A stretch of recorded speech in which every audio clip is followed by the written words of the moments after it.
Welcome back, Raw Sports Radio. I'm your host, Super Dave, man. We got a special guest tonight, man. Jano, man. He gonna chop it up with Raw Sports Radio. You know what I'm saying? So I'm gonna bring Jano on.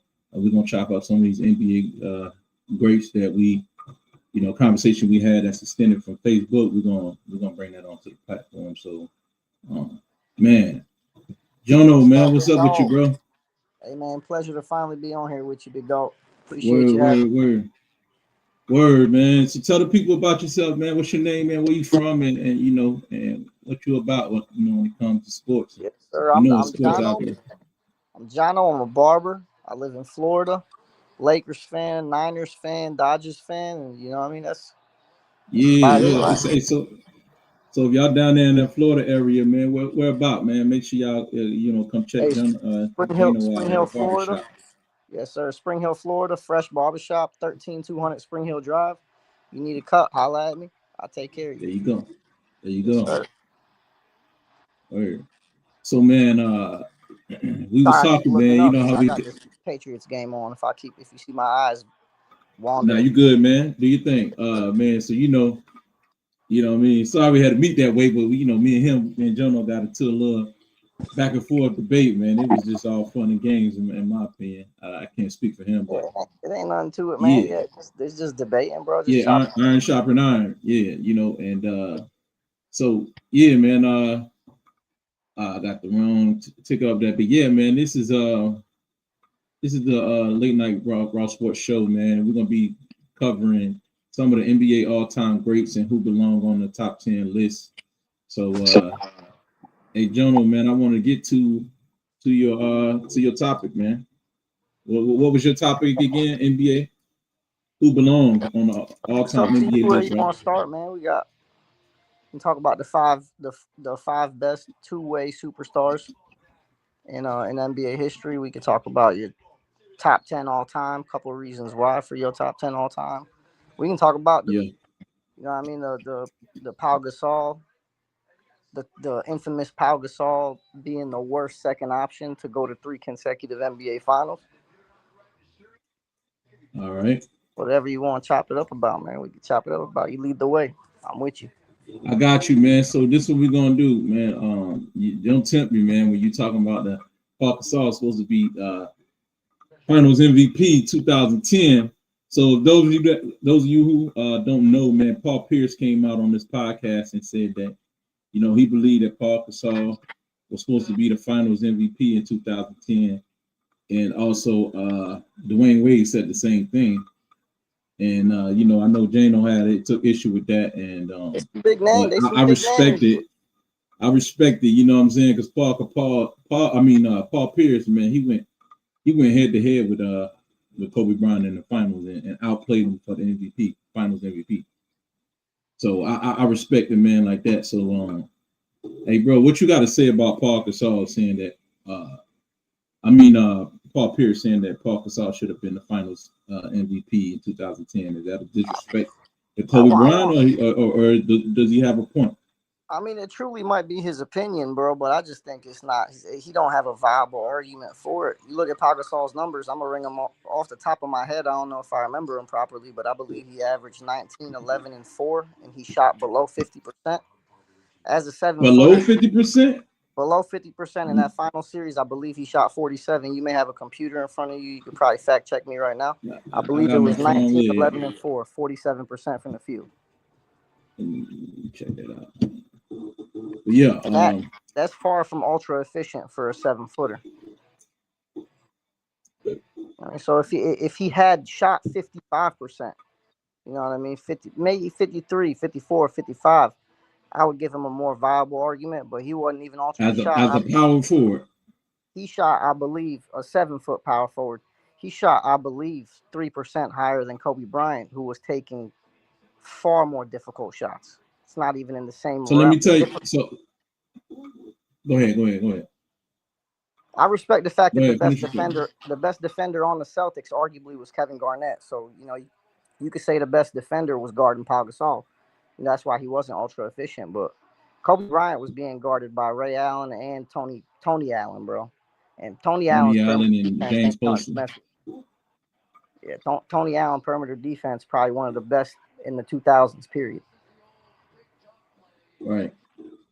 So, man, I got those stats up. So, based on what you said, if he averaged 50, you know what I'm saying? If he shot 50, 54, 353, 54% from the field, that's what he should have been shooting. I would have gave And him all in their you scenarios. said, go ahead and clear that up. Their scenario, I'm not a fan of, like, there's a lot of situations in NBA Finals history where a guy that didn't necessarily put up better numbers than the team star player wins the Finals MVP, and I don't think that should happen. Like Andre Iguodala should not have gotten. You know, I mean, I can't give him the Finals MVP over Steph Curry. We're gonna act like Steph Curry didn't average 27 points per game in that Finals. You know what I mean? And by those same standards, why didn't Andrew Wiggins get the Finals MVP? Because he had put up a better argument to take a Finals MVP than Andre Iguodala, and he didn't get that. All right, I see your position. I'm just not a fan of the co-star winning Finals MVP if they don't clearly deserve it, statistically speaking. But I just want to focus. I want to break down what you said. You said that Paul Gasol, even though he was averaging 2010 basically, right? Double guy, 2010. You said he should have shot more efficient from the field, right? Absolutely. More like 54%. That's what I heard. Not to mention his defensive impact on the game. Being to 7 foot, not like Kobe. All right, got you. Because power forwards are closer to the basket. So, man, with that being said, man, I got the stats up, and Paul Gasol did shoot 54. Let me see what it say. 54%. In the 53.9%. In the playoffs, man. Okay.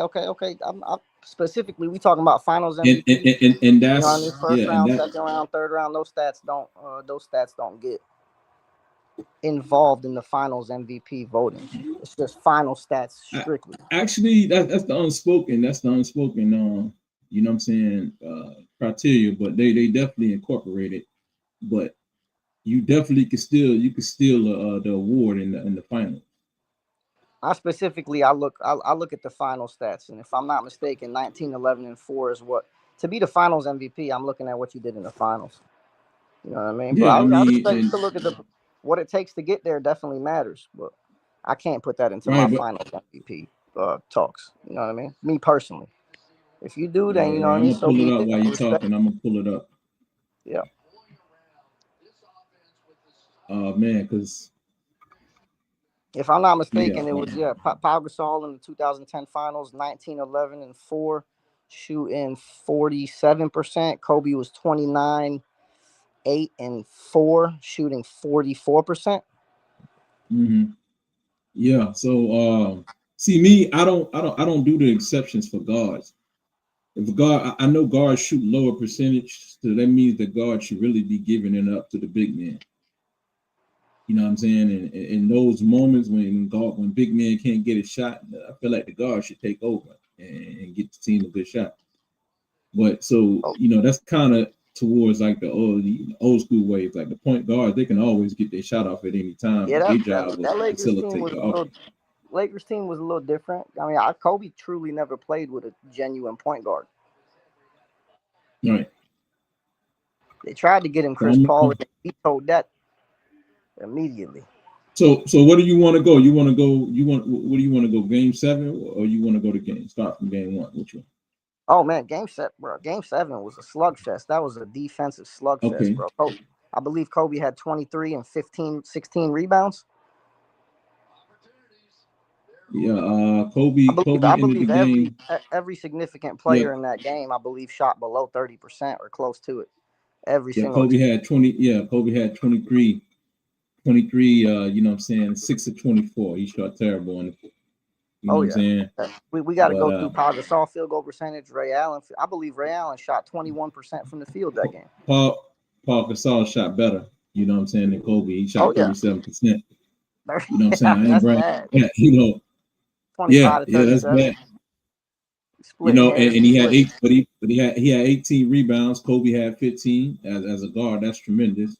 That's Elgin Baylor type of numbers. That was a game of pure will and defense. That was a hell of a Game 7, bro. I don't care how many people miss shots. That was Yeah, pure yeah. defense that game.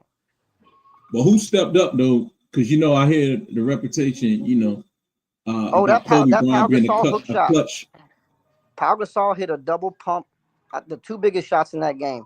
Pau Gasol hit a double pump hook shot over Kevin Garnett. I believe it might have been an and one. If it wasn't an and one, it should have been an and one. I'm pretty sure I was livid when that. I think it wasn't called. And then Ron Artest, when we were already hit the up, big shot. I believe we were up. We had a lead when he hit that shot, so it wasn't do or die. Nah, y'all went up. No, Ron Artest brought it back. Well, we're gonna have to go to that. We're gonna have to pull up that shot, man. You let me know. Yeah. But the referee had sent Kobe Bryant to the free throw line, charity strike after the game was brought back. Yeah, there was 2 free throws there at the end too. Sasha Vujicic, you can't forget Sasha Vujicic. Yeah, Kobe wasn't coming through, man, and I wonder what happened to a guy who's revered. Hey man, when you shot they don't say drop, LeBron. Go ahead.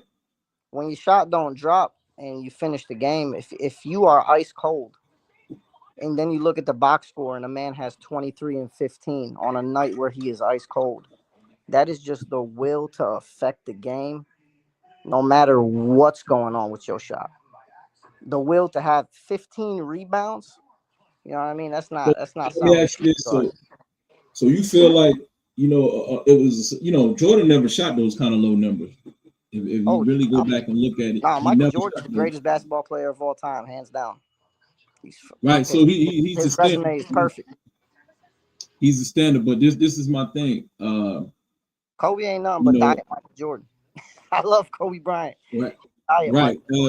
Kobe, being that was a 2010 game, that means the paint was open pretty much. The defense of 3 seconds was being called, which it's always been a rule, but it wasn't as enforced when Jordan played. You had centers just camping out there in the lane, just waiting. Yeah. No, man, Michael Jordan, I can't. So I'm just saying, the field goal percentage should have been better if those players were 2010s. I mean, the 2000s were better than the players in the 90s. I believe the 90s. I believe the 90s is supreme. I believe, in my personal opinion, the 90s was the best version of basketball. I think it had the best competitors. I think it had the strongest big men selection. Just like if you look at the whole game, that was when it was at its pure peak. That was the golden era, in my opinion, is the 1990s. Yeah, I think so too, man. I ain't even get to watch it, bro. I just get to watch the hardwood classics.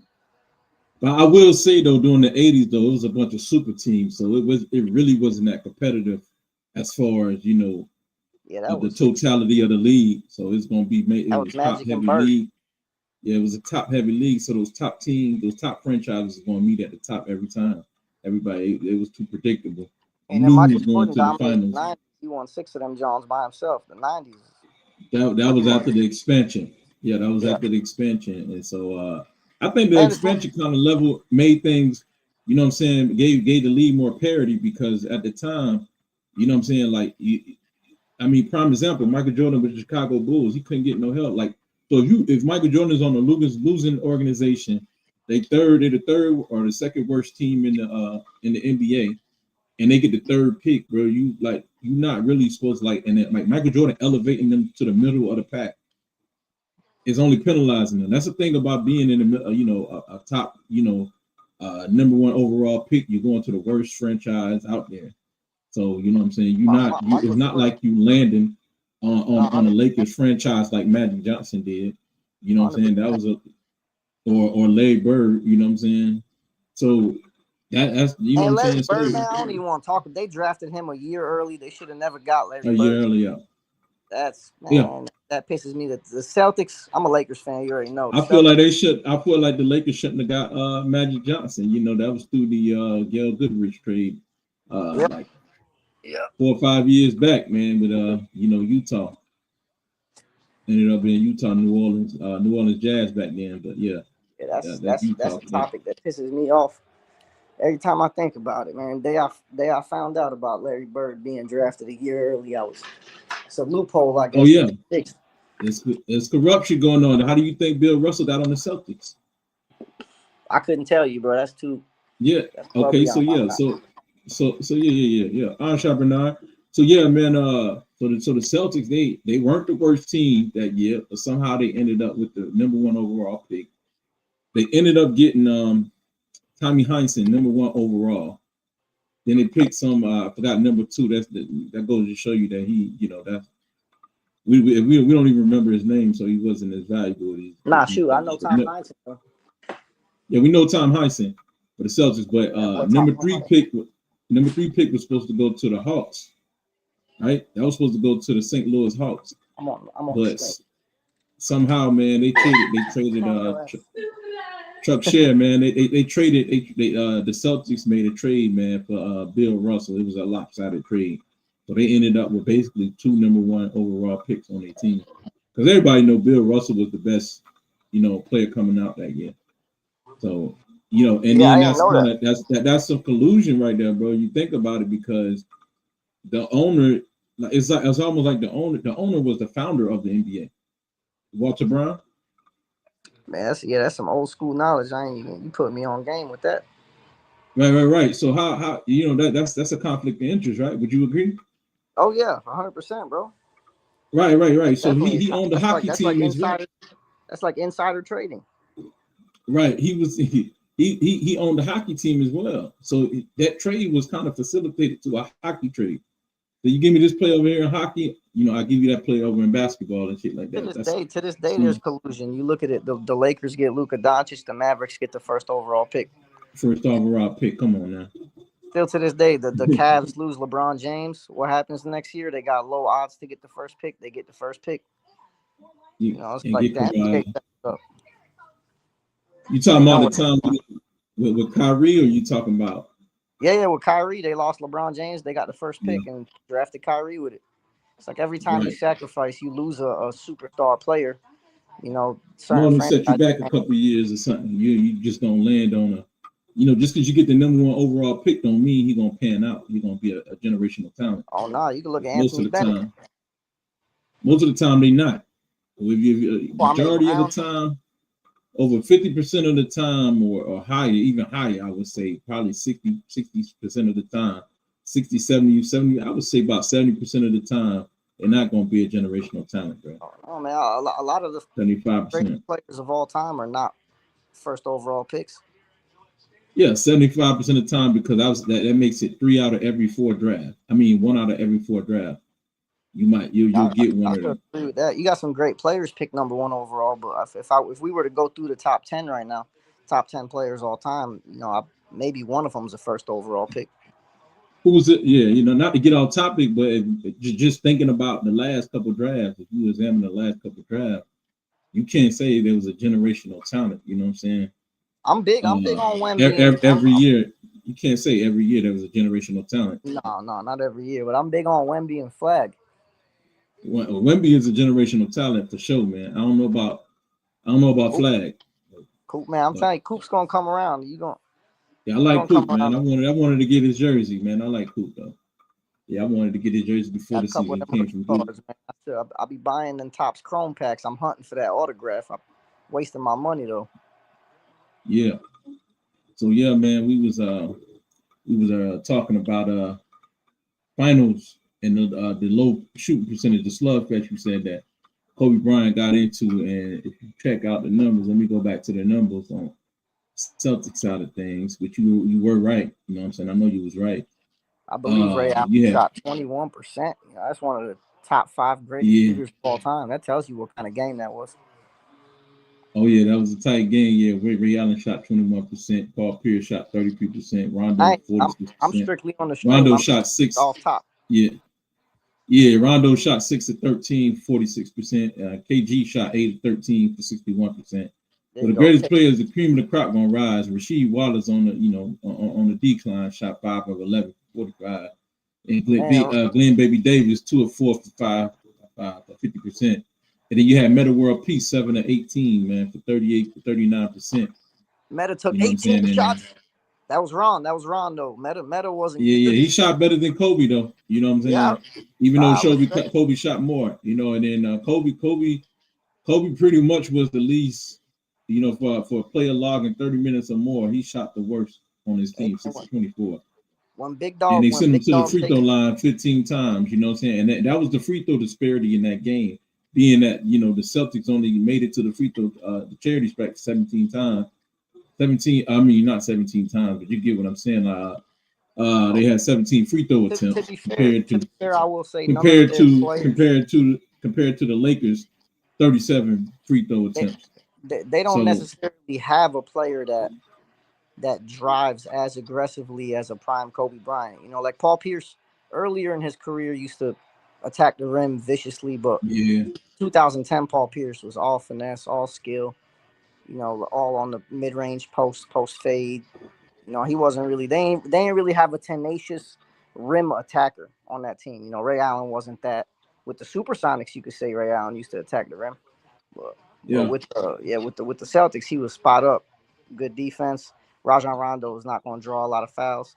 He'll draw some defenders and kick it out, but he ain't going to draw a lot of fouls. Kevin Garnett really the only player on that team that should be drawing a lot of fouls. Yeah, and KG, man, he went to the, you know, he only got like one free throw, bro. That to make things Yeah, I don't. worse. Pau Gasol, yeah, on Pau Gasol, that's crazy because I know Pau Gasol definitely had to foul him more than that many times. You know, Pau Gasol is not a phenomenal defender by any means. And he went to the free throw line, you know, 13, he had 13 attempts there, so went to the free throw line 6 times. Oh yeah, man. Well, 13 attempts. I'm gonna be honest, man. The referees 14th, have man. notoriously. I'm a Lakers fan. There's that phantom foul on Kareem Abdul-Jabbar, man. The referees helped the Lakers. I can't. The 2000. Yeah. That's all 2001. I'm saying, bro. Let's be fair about it, man. Nah, That's they all do. I'm I saying. respect it. I respect it for Yeah, sure. yeah. Even against the Sacramento Kings, bro, there was that 2001 series against the Kings was a little suspicious. Yeah. Mike Bibby was torching them, man, and Now I'm a somehow, Lakers fan, but I ain't gonna sugarcoat shit. The NBA definitely helps. yeah. Don't get me wrong. Now they help the Celtics too. But the Lakers, you know, the Lakers actually, you know, keep basketball alive. To be, in my opinion, you know what I'm saying. The Lakers and the Celtics is what kept the NBA afloat. Oh yeah, they brought him back to life. If you really think about it, man, it wasn't just Magic and Bird. It was before that when Bill Russell came in the league. So you know, we all know. Oh yeah, He Bill ran Russell off. and Wilt Chamberlain. Yeah, he ran off 11 with the Celtics, man. And then Jerry West and Elgin Baylor made 8 and 9 final appearances, man. So those were the centerpieces of the league. That's really what kept the league, you know, ratings to where they were. I mean, it wasn't for them 9 championship rings in the '60s. The Lakers would be sitting with more banners than the Celtics right now. But then the Celtics, well, yeah. Here's what it is. What, Jerry West got 1 out of 9? He got 1 out of 9. Wilt Chamberlain helped him get that one. That's not enough, man. I'm glad I wasn't alive at that time. I'd have been an unhappy Lakers fan. Yeah, you know, back then it was different, man, because there was no free agency. So once the team, you talk about bird rights, you know what I'm saying? Bird rights had to be added back on to, you know, on the scene, you know, in the NBA, because Oscar Robertson, you know, opened that up to, you know, free agency, giving player freedom of movement to go to whatever team they desire once their contract is fulfilled. I did not know that.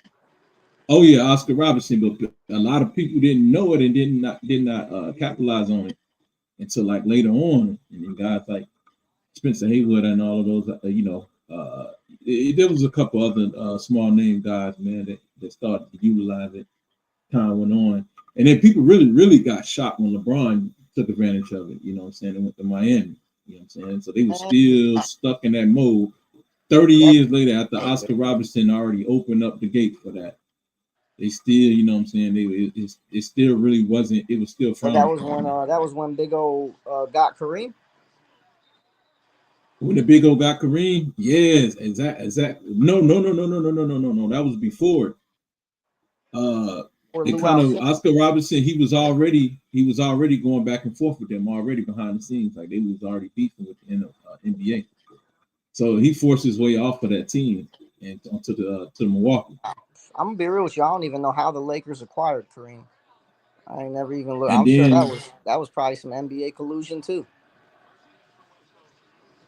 Yeah, I'm not sure, man. I'm not sure.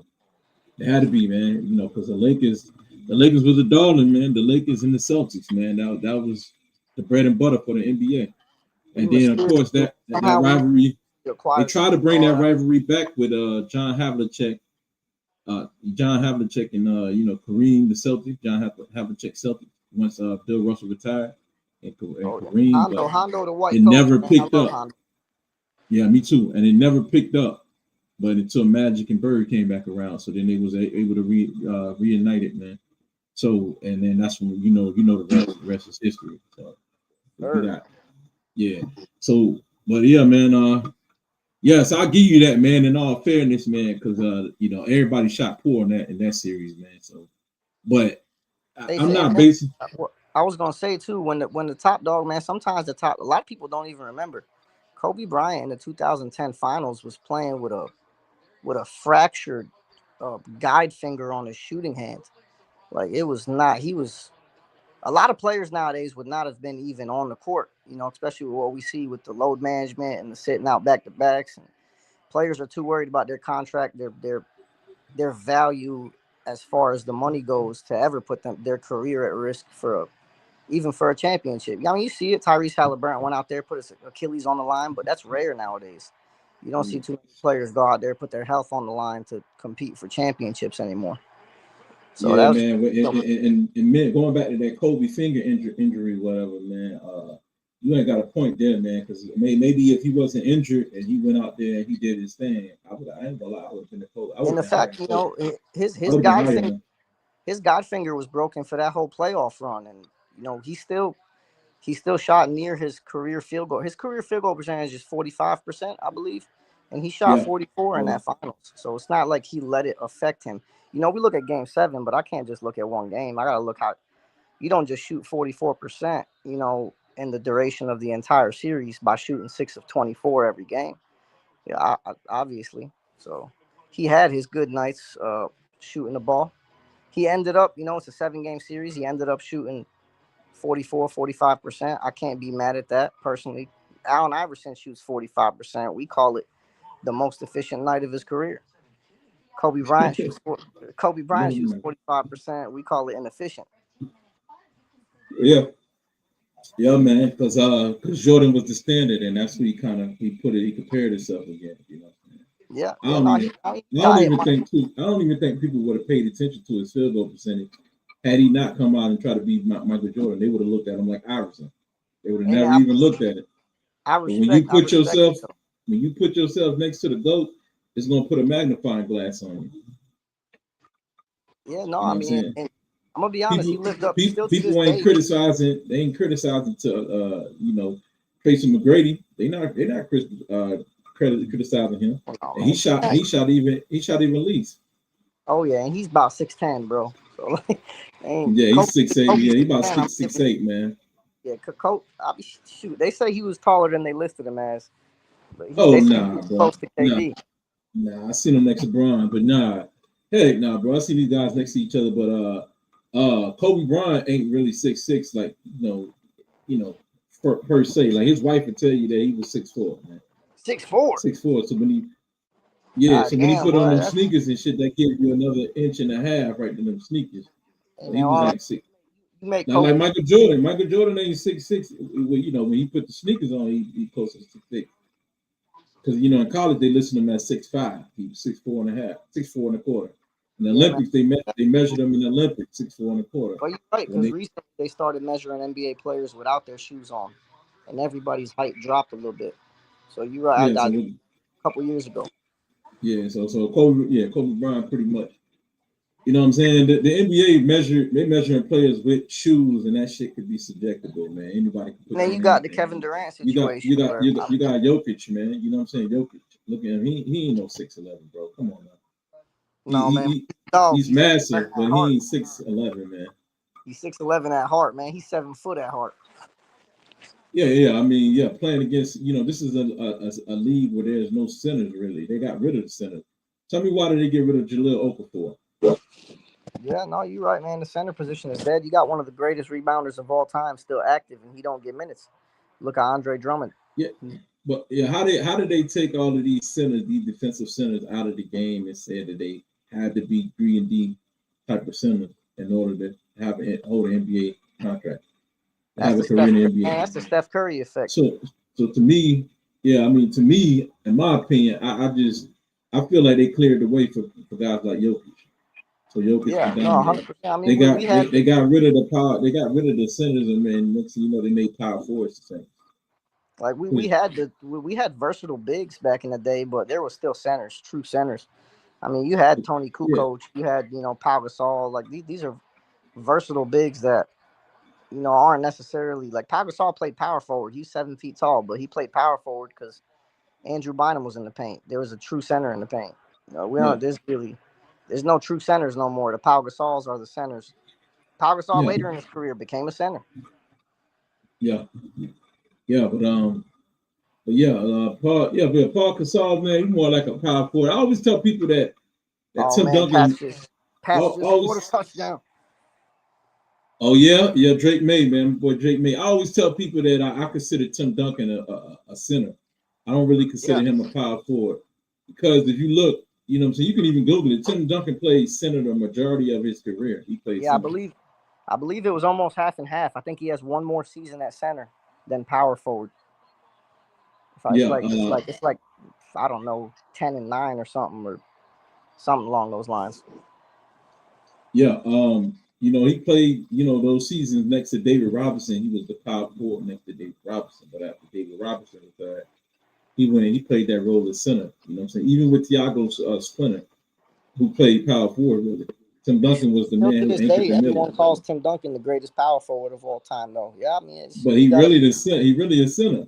yeah, you got a valid point. I feel like that's because they can't call him the greatest center of all time, and they want to Right. call him the greatest at something, so they give At him power something. forward. Yeah. Facts. And if you look at Tim Duncan, he ain't had too many great closeout games. You know what I'm saying? I had to be real with myself. Like I had Tim Duncan over Kobe Bryant. I had to go back and swap that, bro. I had to take Tim Duncan. I had to remove him and replace Kobe in the top 10, bro. Man, Straight up. I love Tim Duncan. He don't get me wrong. I was rooting against him a lot of the times because he was going up against my Lakers, but I can't hate on him, bro. That's the big fundamental. He's fantastic, but he definitely needs Manu Ginobili, Tony Parker. Later on in his career, Kawhi Leonard. He's always had a beautiful system around him. They never really rebuilt when he was on the team. So he's Right. blessed to be in that. Yeah, he was coddled. He was coddled. He definitely was coddled, man. That's the perfect word for it. He ain't Kobe Bryant, man. Like you never you never went into a game saying, okay, we're gonna have to rely on Tim Duncan Storm. He's gonna have to carry us. Never. Oh no, he never took the court with Smush Parker, Luke Walton, Chris Mim, Kwame Brown, and Devin George as the starters. Yeah, they ain't never sent him out with a starting five that looked like that. You know who thought that was though, bro? Kobe wanted that, bro. That's the bed he made. They gave the Lakers a choice, Kobe or Shaq, and they picked Kobe. And respectfully, Shaq won one championship after that, and Kobe won two. And in my opinion, like three of the best years in the history of basketball was Kobe Bryant from 2008 to 2010. That's looking back at it, man, it was better. Anyways, Kobe was the younger player, so you got to go with the younger player. Yeah, you got to. Yeah, so man, Kobe was a young player. Actually, in my Lakers went to three. Say what now? Shaq's another one, man. Anytime I tell someone Shaq's overrated, they get mad at me immediately. It's just like Shaquille O'Neal was never that guy that could win you a championship. As the only championship he has as the clear-cut best player on the team, clear-cut, is 2000, the first championship with the Lakers. 2001 and 2002, Kobe Bryant could get. So he did it. He did it. So fall off. So back and fall off that man. If he did it, it's one season, but they put him in the top 5, top 10 all time. You know how many players they ain't got a championship? No, I mean, he got 4. MVP? He got 4 of them, bro. I give it to him. He got 4 and three finals MVPs. Oh yeah, man. My thing is, like, you can't name a 21, 22, but I see what you're saying. You're saying that if there was centers in the league just as big and strong as Shaq, he wouldn't be as dominant. Well, you look at the playoff runs in the finals. Shaq's numbers are like significantly better than Kobe's. Because if you look at the centers the Lakers played in the finals, who was the Sixers center? They Geiger or Yeah, something? Matt Geiger? Mutombo. Oh yeah, you're right. Mutombo was that. Yeah, he was defensive player of the year. Yeah. No, he was a beast on defense. I can't And knock look how Shaq made him look. And then you look at the Pacers. You got Rick Smits. You know what I mean? Look how Shaq destroyed them though. Oh yeah, Rick Smits is a frail center, bro. No, that's not a strong. No, not Rick Smith. I'm talking about Mutombo. Shaq destroyed Mutombo. And then you got the Nets. The Nets. They have McCullough. Yeah, well, I don't know who. To be fair with you, I'm pretty sure that dude's a scrub. I don't mean no disrespect. He's pretty in the much. NBA. Yeah. Compare, he definitely. He's not in the vicinity of Shaq, man. So and who else? So we got. They had Kenyon Martin helping out in the front court. The Sixers.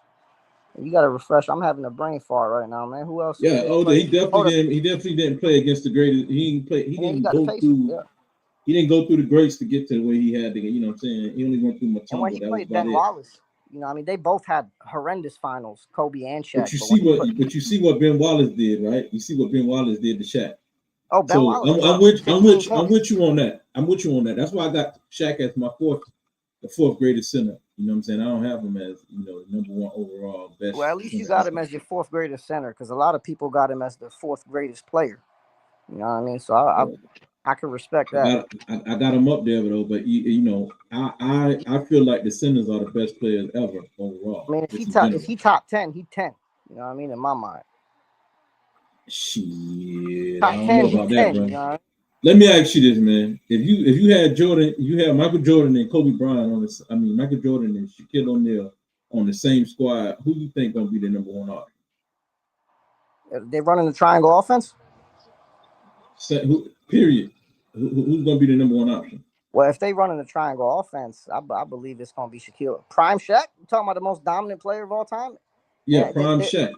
In my personal opinion, in the triangle offense, there is not a single player in NBA history that would have won a Finals MVP with that version of Shaq. Okay, so if you got without the triangle, who you think is going to be the number one option? If it was a different offense, then it could be it could have been Kobe in 2001 and 2002 if it was a different offense. It just wasn't. It was a triangle. If you got Mike and Shaq on the same squad, and it's not the triangle offense, I give it to Mike. I got to disagree with you, man. Mike's smart enough that he know better than that. Mike ain't no Kobe. Shaq would be the number one option, man. Clearly, that don't make him the best. That ego, man. Mike got that ego. Nah, Mike ain't like that, bro. I'm trying to tell you, Mike had to, but it's not. Mike just trusted. He respected talent, but Mike know that he, Shaq shoot a higher, more efficient rate than Mike. You know what I'm saying? Just because Shaq is the number one option, that don't make him the best player. Mike is the overall best player on both ends of the court. You know what I'm saying? That's the same belief I have with Kobe in 01 and 02. I believe in 01 and 02, he was the best overall player on the Lakers. Yeah, he guarded everybody, you know what I'm saying, the best players on the other. He was all defense first team and still putting up. And he, not for nothing, you look at the Spurs series, he kind of carried Shaq through that series. I would say Kobe was the MVP of that Spurs series leading to the finals. Anytime we played the Spurs, man, he needed Kobe. He needed Kobe all the time. He always needed a top 5 active. To win a championship, Shaq always needed a top 5 active guard, except for in the year 2000. Kobe maybe wasn't a top 5 active guard in 2000. But you look at 01 Kobe, top 5 active guard. 02 Kobe, top 5. And then 2007 D-Wade, absolutely top 5 active guard.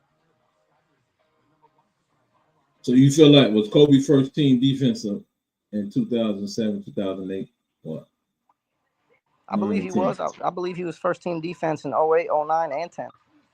Over Tony Allen. Man, they give it when you're averaging 28, 29 points and you're still arguable for it. I feel like they're gonna give it to you because you're a superstar. You know what I mean? Like if Tony. So essentially, if Tony Allen had to put up 27, you think he has enough energy to play defense? No, I get what you're saying. At that level, player. Yeah. So I got to. I mean, I got, and that was that's why I wanted to talk about the 5 best two-way superstars of all time, because, in my opinion, those are some those guys are in my top 10 all time, every single one of them, because defense is half of the Every sport. single one of them. Every single one of them. The 5 best two-way superstars. When I say superstars, I mean like this dude can carry you on both ends of the floor. Yeah. Offense and defense. So there's some dudes in there that are some of the best defenders of all time that I would not be naming because they are not two-way superstars. They are not offensive juggernauts. You know what I mean? I can't put Bill Russell in there, man. Bill Russell is not in my top 5 two-way superstar. Right. He's far from an offensive superstar. Far from it.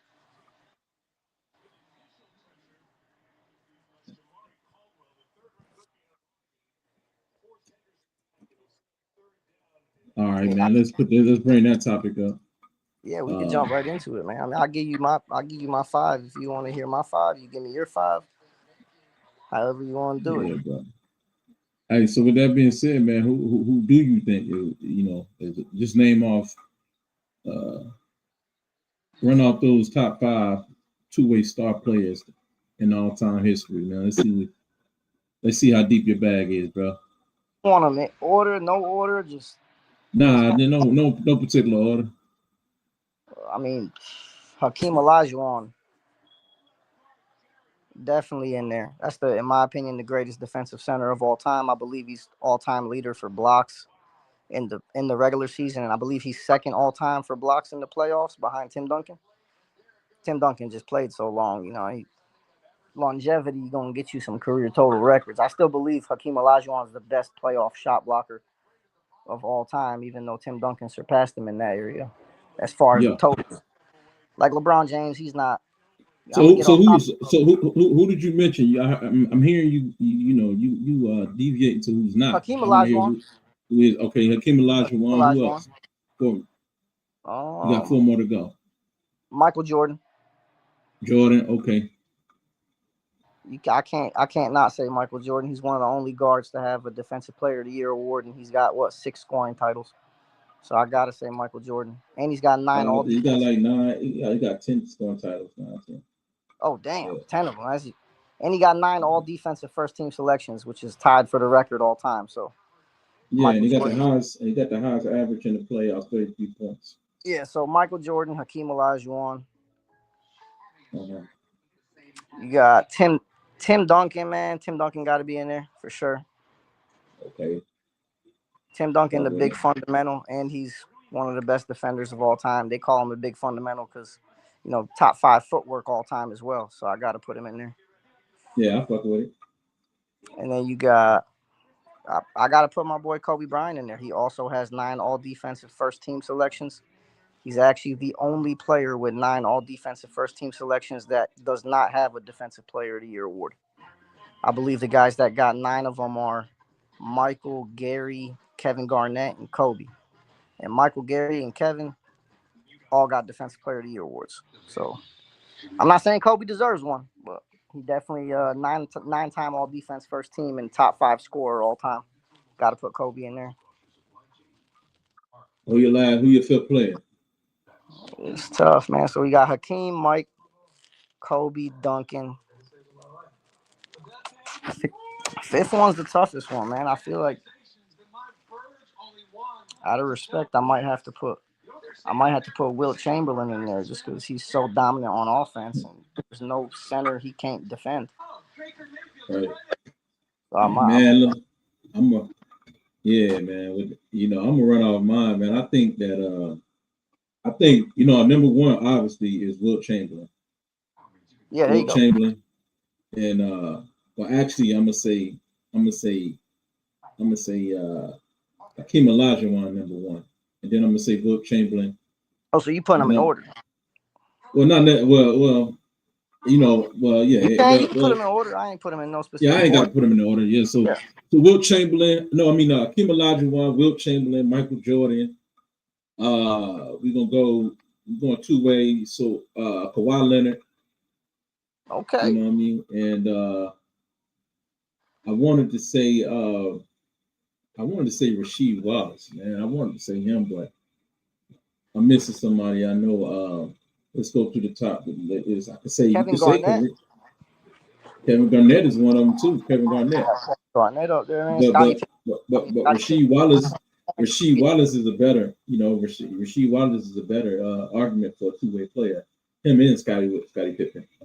You look at KG with the Timberwolves, man. He was putting up about 25, 26 points while playing all defense, first team level defense. Yeah, that's an award though. You know who determines whether or not you make the first team or second team and all defensive team. These basically journalists or white boys in the booth, man. At their job, man. They give out like 120 of those votes. And those guys, decide whether or not they want to vote for you based on whether you gave them interviews, whether you gave them interviews or not, whether you polite to them and kind to them. So that's subjective. And there's definitely some situations. So I value the urban opinion more than I value the suburban. Yeah, bro. I respect it, man. Yeah, because it's their world. They saying they won the war, they get to control everything. Man. So a lot of people put Dr. J up there too. Dr. J don't get the love he deserves. Yeah, Dr. J is a two-way player. I think Dr. J gonna have to be my fifth player, man. That's gonna have to be a two-way player. I almost put him in there at fifth, but I got to get Wilt Chamberlain in there, and I can't leave out Kobe, and I can't leave out Timmy. Yeah, I think Dr. J, but he definitely ain't in my top 10. But I'm definitely gonna put him at that two-way player. I feel like Dr. J got an argument for top 10. I don't got him in my 10, but he got an argument for it. Yeah, he got an argument. You know what I'm saying? So do Isaiah Thomas. Zeke might be in mine. Zeke was the birth of Michael Jordan. Yeah. Zeke went through Mike, went through Bird, went through, Magic and Kareem in the final. And we needed Zeke to get the GOAT. Without Zeke, there is no GOAT. I don't know, man. This dude he was beating NBA talent, man, before he played a single game. He was with the, Barcelona. I mean, not Barcelona. He was with the NBA Junior Olympics. Is it Junior Olympics back then? In '84? You're going to have to the Olympics, when he played with okay, so he played, Michael Jordan played on the Olympics team with Patrick Ewing and a couple of guys, man. He played with Bob Knight was the coach. So they had those players. High school or college? Coming out of college into the NBA, he already got drafted. Yeah, because back then they didn't let NBA players play in the Olympics, correct? Right. So Michael Jordan was a college player, so he qualified. And he was busting them over the head. So they had him play against Isaiah Thomas, Larry Bird, Magic Johnson, all them NBA stars, and Michael Jordan bust their ass. They said like out of 8 games he beat, they only won 1. Hey man, he's the GOAT for a reason, bro. That's why they was calling him the GOAT before he ever won a championship. Yeah, no, I remember Larry Bird called him Black Jesus. Right, because what he already dealt with that problem in in the Olympics. You know what I'm saying? When he was scrimmaging in the Olympics. Put 63 on him in the playoffs. That's when he called him Black Jesus. Coming off of a broken foot, man. Yeah, that boy was different, man. Yeah, still rusty coming off an injury. That's why I don't like GOAT James folks, man. Them GOAT that's James. why he, right? That's why he had to. I mean, Michael Jordan could have kept scoring, and then you seen the final year when he had a full season, he had 37 points a game. But Michael Jordan, he could have kept scoring, man. But he realized, he had to involve his teammates. Phil Jackson, I give Tex Winters the credit. I don't really give Phil Jackson the credit because Phil Jackson was actually allowing Michael Jordan to get away with shit, and Tex Winters had to pull his toe. Tex Winters had to call Phil Jackson out. Like, man, you letting him get away with that? Man, you can't let him get away with that. This is, what I'm saying? It was favoritism. It wasn't favoritism. It's kind of hard to approach a star player like that, somebody you admire, and then to go and correct them. That's kind of hard, bro. When you're in that position, man, it ain't the easiest. But Phil Jackson grew into that. When he grew up here. You know what I'm saying? Under the tutelage of Tex Winters, who brought the Tex Winters. That triangle system, that's Tex Winters' system. That ain't Phil Jackson's system. Man, I love Phil Jackson, but I don't put him in my top 5 all-time coaches just because who do you get them 11 championship rings with? But do you realize that's not his system, the triangle? No, I did not know that actually, but I do know who Tex. Remember, Carmelo was trying to ask him, say, you want us to run this triangle? Why don't you come out here and coach it? And he couldn't do it. He didn't do it. Oh, that's why, man. Derek Fisher was coaching over there, and they tried to run a triangle with Derek Fisher. That was a He damn couldn't do tragedy. it, bro. He didn't do it because that wasn't his system, man. That wasn't his. That's Tex Winter's system. Yeah, I ain't know that, man. But it's easy for that system not to fail when you got Kobe and Shaq running it, or Kobe and Powell running it. Thank you, bro. Thank you, man. Thank you. Especially Pau Gasol's passing ability. It was a different triangle Right. with Shaq. You know, it was like with Pau Gasol, he was facilitating out the triangle. Right. So before we get back to this two-way conversation, let me ask you. So you still convinced that Paul Gasol was the worst second option? Not on a championship team ever. No, he is, though, in my opinion, the worst second option as far as being the second option on a team that went to 3 consecutive finals and won 2 of them. Or you could just say, you know, Scottie Pippen didn't perform the second three-peat, right? I can't say he didn't perform, man. That dude was all defense first team every season. He averaged. Forget about the Warriors. Did you watch the games? Did you he didn't perform? Look at the numbers. All you gotta do is look at the numbers. You don't have to see every game. We can look at the numbers. Look it up, bro. Man. Look it up. He shot like 41%, bro. He below. He was subpar, bro. My picture's still up there. Nah, not right now. It'll come back, but I'm gonna fill that space. But yeah, man. Pause, man. Yeah, but Scottie Pippen going. You know what I'm saying? Like It's a reason why Scottie Pippen's so damn overrated. It's because he was putting in that work, man. Ain't no way he wasn't putting in that work. No, bro. That's the hatred for Jordan. But listen, and Scottie Pippen was putting in that work. We know Scottie Pippen a great player, but Scottie Pippen, he never saved the Bulls. He never saved the Bulls, even when he had the franchise to himself in '94 when Jordan retired and went to baseball. Scottie Pippen never even saved that team. You know what I'm saying? So when they say Scottie Pippen is this and that, he had his shot, bro. He had his shot. I can't personally. And Kukoc became the man. I can't get mad at a dude putting up 17 points, 9 rebounds, 6 assists, 3 steals, and a block, shooting 44, 45%. You know what I mean? That was the first playoff run, of the second three-peat, and then he put up 19. But what about his field goal percentage, bro? Tell me about his field goal percentage. He shot the first playoff run of the second three-peat. He shot 44. You talking about in the finals? Nah, just the playoffs. Okay, well, I'm gonna get the. We gotta. And then he shot 41 and he shot 39. 41, 39. 41 and 39. So that sound like does that not sound like the worst second option that a team can rely on? Man, with the defense he was playing, I can't give him where.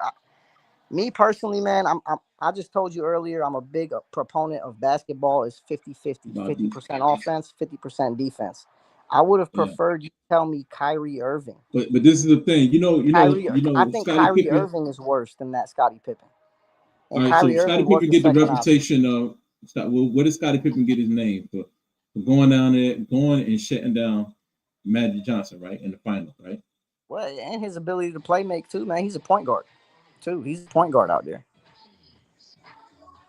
Come on, bro. Scottie Pippen like a pointer. He's a point forward.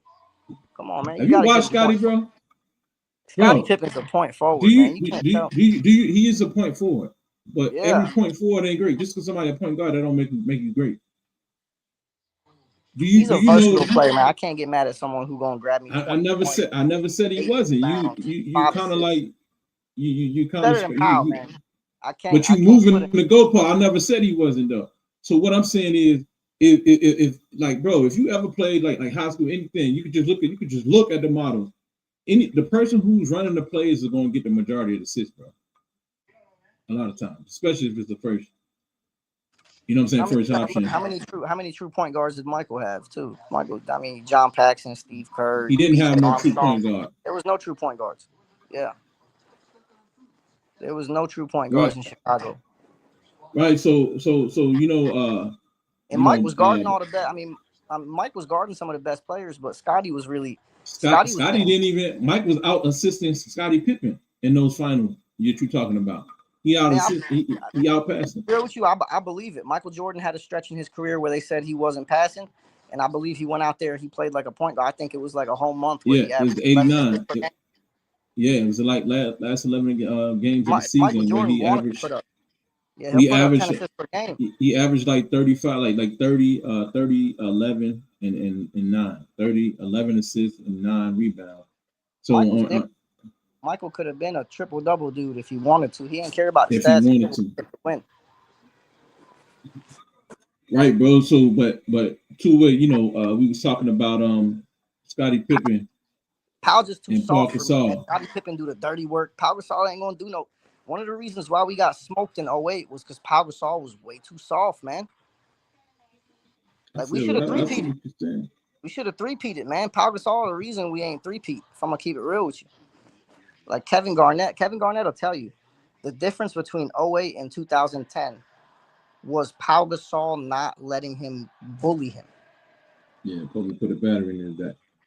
Yeah, 100%, bro. I mean, in that first year, he didn't even have a full year with the Lakers, so I understand the finals loss. I don't hold it over Kobe or Pau because like we had 35 games together before the playoffs started. That's a great point. Yeah, and they made it to the finals. You know, a lot of times when a trade happens mid-season and it's a 1-2 punch, they don't make it to the finals. Yeah, man. So the finals, right? So, that's 97. Let me go. And clearly, Pau Gasol is a vital. I'm not gonna give him Finals MVP, but he's a vital, integral reason why we won that series because we lost in 08 right. because he wasn't the same player he was in 2010. I mean, so I got to give him. He definitely, just like Andre Iguodala, he was the wild card when they put him in the starting lineup. The series changed. Yeah, Andre Iguodala was never supposed to be a bench player. He was the star on the Nuggets. Ty Lawson, Kenneth Faried, and Corey Brewer. That was Andre Iguodala's team for the most part. That was his team. This man left the Nuggets in free agency to join the Golden State and come off the bench. Yeah. So when you tell me he winning the MVP and he just a bench player, nah, bro. That was just unsaid. You look at Glenn Rice, man. Glenn Rice was in the middle of his prime, and he joined the Lakers and became a third option. In that first year, they won the championship. So some players are just unselfish. They'll put their numbers to the side to compete for a championship. All right, man. Going back to what you were saying about Scottie Pippen in '96, man. In the finals, game 1, man, he was 5 of 15. Jordan was 9 of 18, and Jordan shot 50%. Scottie Pippen 33% and 3 assists. 3 assists. You know what I'm saying? And I don't. It's a different game too. You know, you gotta look at what the scores were back then. You know, like the score was 107 and 90. Yeah, that's like 107, and we see like 130, 140 every night nowadays. So, looking at numbers back then, a bad game back then statistically looks different than a bad game nowadays. Man, you moving the goalposts. I mean, it's a different NBA. You look at the NBA in 2006. Teams were scoring on average 90. I'm talking about matching Jordan. He's supposed to be up there in Jordan's vicinity, man. You know what I'm saying? He wasn't, man. Who was supposed to be in Jordan's vicinity? As far as production. Kobe or Scottie? No, Scottie. No, Scottie can't be in Jordan's vicinity. No way, man. When they draft, when Scottie, the way y'all talking is like the way a lot of people talking in the consensus is saying that Mike couldn't win without Scottie. Nah, I don't talk like that. I think you could have replaced Scottie Pippen with another top 75 player, and he would have probably still three-peated 2 times. Me personally. Okay, so you logical. Okay, man. He did not need Scottie Pippen. He needed him. I don't think. But they ain't the only. Yeah, I mean, he needed it. He needed him, but he needed someone on that level. It didn't have to be Scottie. Some help, bro. Yeah. Just some damn help. Scottie Pippen's fairness, he did. You know what I'm saying? He was 8 or 9 for the free throw. He had 21 points that game, though. So it's some people that just look at the points instead of. I can't just look at box scores either, man, because there's a lot of he played defense. A lot of things are not recorded. Defense effort. In the best defensive plays, they don't end up in a block or a steal necessarily. Yeah, they don't end up on the box score. Like Dennis Rodman might be top 5 defensive player all time. This blew my mind. He's never averaged 1 block or 1 assist per game throughout an entire regular season. Right. Yeah, numbers definitely don't quantify you every player. He was contesting your shot and grabbing the rebound. His only defensive stats were rebound. He forced you to miss. He wasn't going to block you. Yeah, bro. But I would say that the Bulls they relied on Scottie Pippen on the defensive end more so, and those Yeah. defensive plays turned the offense transition points. Yeah, no, I agree Yeah, but with you, man. in the half court, man, I can't say that they really could rely on Scottie. No, Nah, you man, can't, like you can rely on Paul Gasol in the half court, but you can't rely on Scottie Pippen, bro. Let's just man. be I honest don't. with each other. Pau Gasol, man. Pau Gasol. The one thing I knock him for is being soft, man. He's too soft. He's too. I give Scotty the edge still. You could. I mean, it's a viable argument. It's not a terrible argument. I was Bro, unaware I'm gonna be Scotty. honest with you, bro. If Michael Jordan had a big, a shot blocker like Paul Gasol, presence You think man, about, man. You think about he would have Mark. did. Pau He Gasol would ain't have. no defensive presence like that. Yeah, but he could He block big. shot. He long. He got length, man. If He Michael just Jordan big, had man. him, man, he would have been killing, bro. He would have been killing. I You mean, know what I'm saying? he a big dude. So off rip, you got a presence because you Because huge. think about it. Scottie Pippen would have been more valuable in today's game opposed to back then because they weren't shooting a lot of threes like that back then. Scottie Scotty could Pippen is the shoot. guy. Scotty could Scottie shoot Pippen. later on in his career. No, not on the offensive end. I'm saying on the defensive end, Oh, or okay, switching, I got you. Yeah, switching yeah, whenever no, somebody go like into he's a a pick and versatile roll, defender. and then they kick it out on the 3 point line to the pick and pop guy. Well, not to Yeah, mention, bro, Scotty Pippen one of the Scottie best Pippen pick could and keep roll. up, Yeah, he one of the best pick and roll defenders in NBA history. right? And they didn't really use a lot of pick and roll like that. That was mainly just the Jazz. You know what I'm saying? That was mainly the Jazz, Shoot, that helped him in like two or three finals against the Jazz, though. right? That's a fact, man. But I would say that the game was more paint focused, man. And so I believe Paul Gasol would have been more of a service to Jordan. I'm Oh gonna yeah, go out but on the limb and say that. I'm gonna Huh? be honest. If Pau Gasol is coming off of the pick and roll and catching the ball and Karl Malone's there, Pau Gasol ain't going nowhere. He ain't Now Paul going Gasol is nowhere. shooting right over Karl Malone, bro. Oh yeah, but he not getting to You his just you spot. just can't. He ain't about to back him down like that. I Yeah, see. no. He gonna have to shoot it from the spot. He gonna have to find his spot before he get the ball.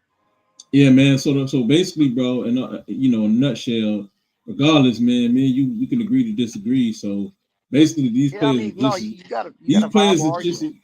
just as worse as each other. You know what I'm saying? The second option or I'm whatever. 100%. I was unaware of how bad I, Scottie I, I Pippen's don't I don't field goal even percentage. think that I don't even think the Lakers had a shot. If they couldn't get Paul Gasol, I don't even think they would have won the championship with another No, player.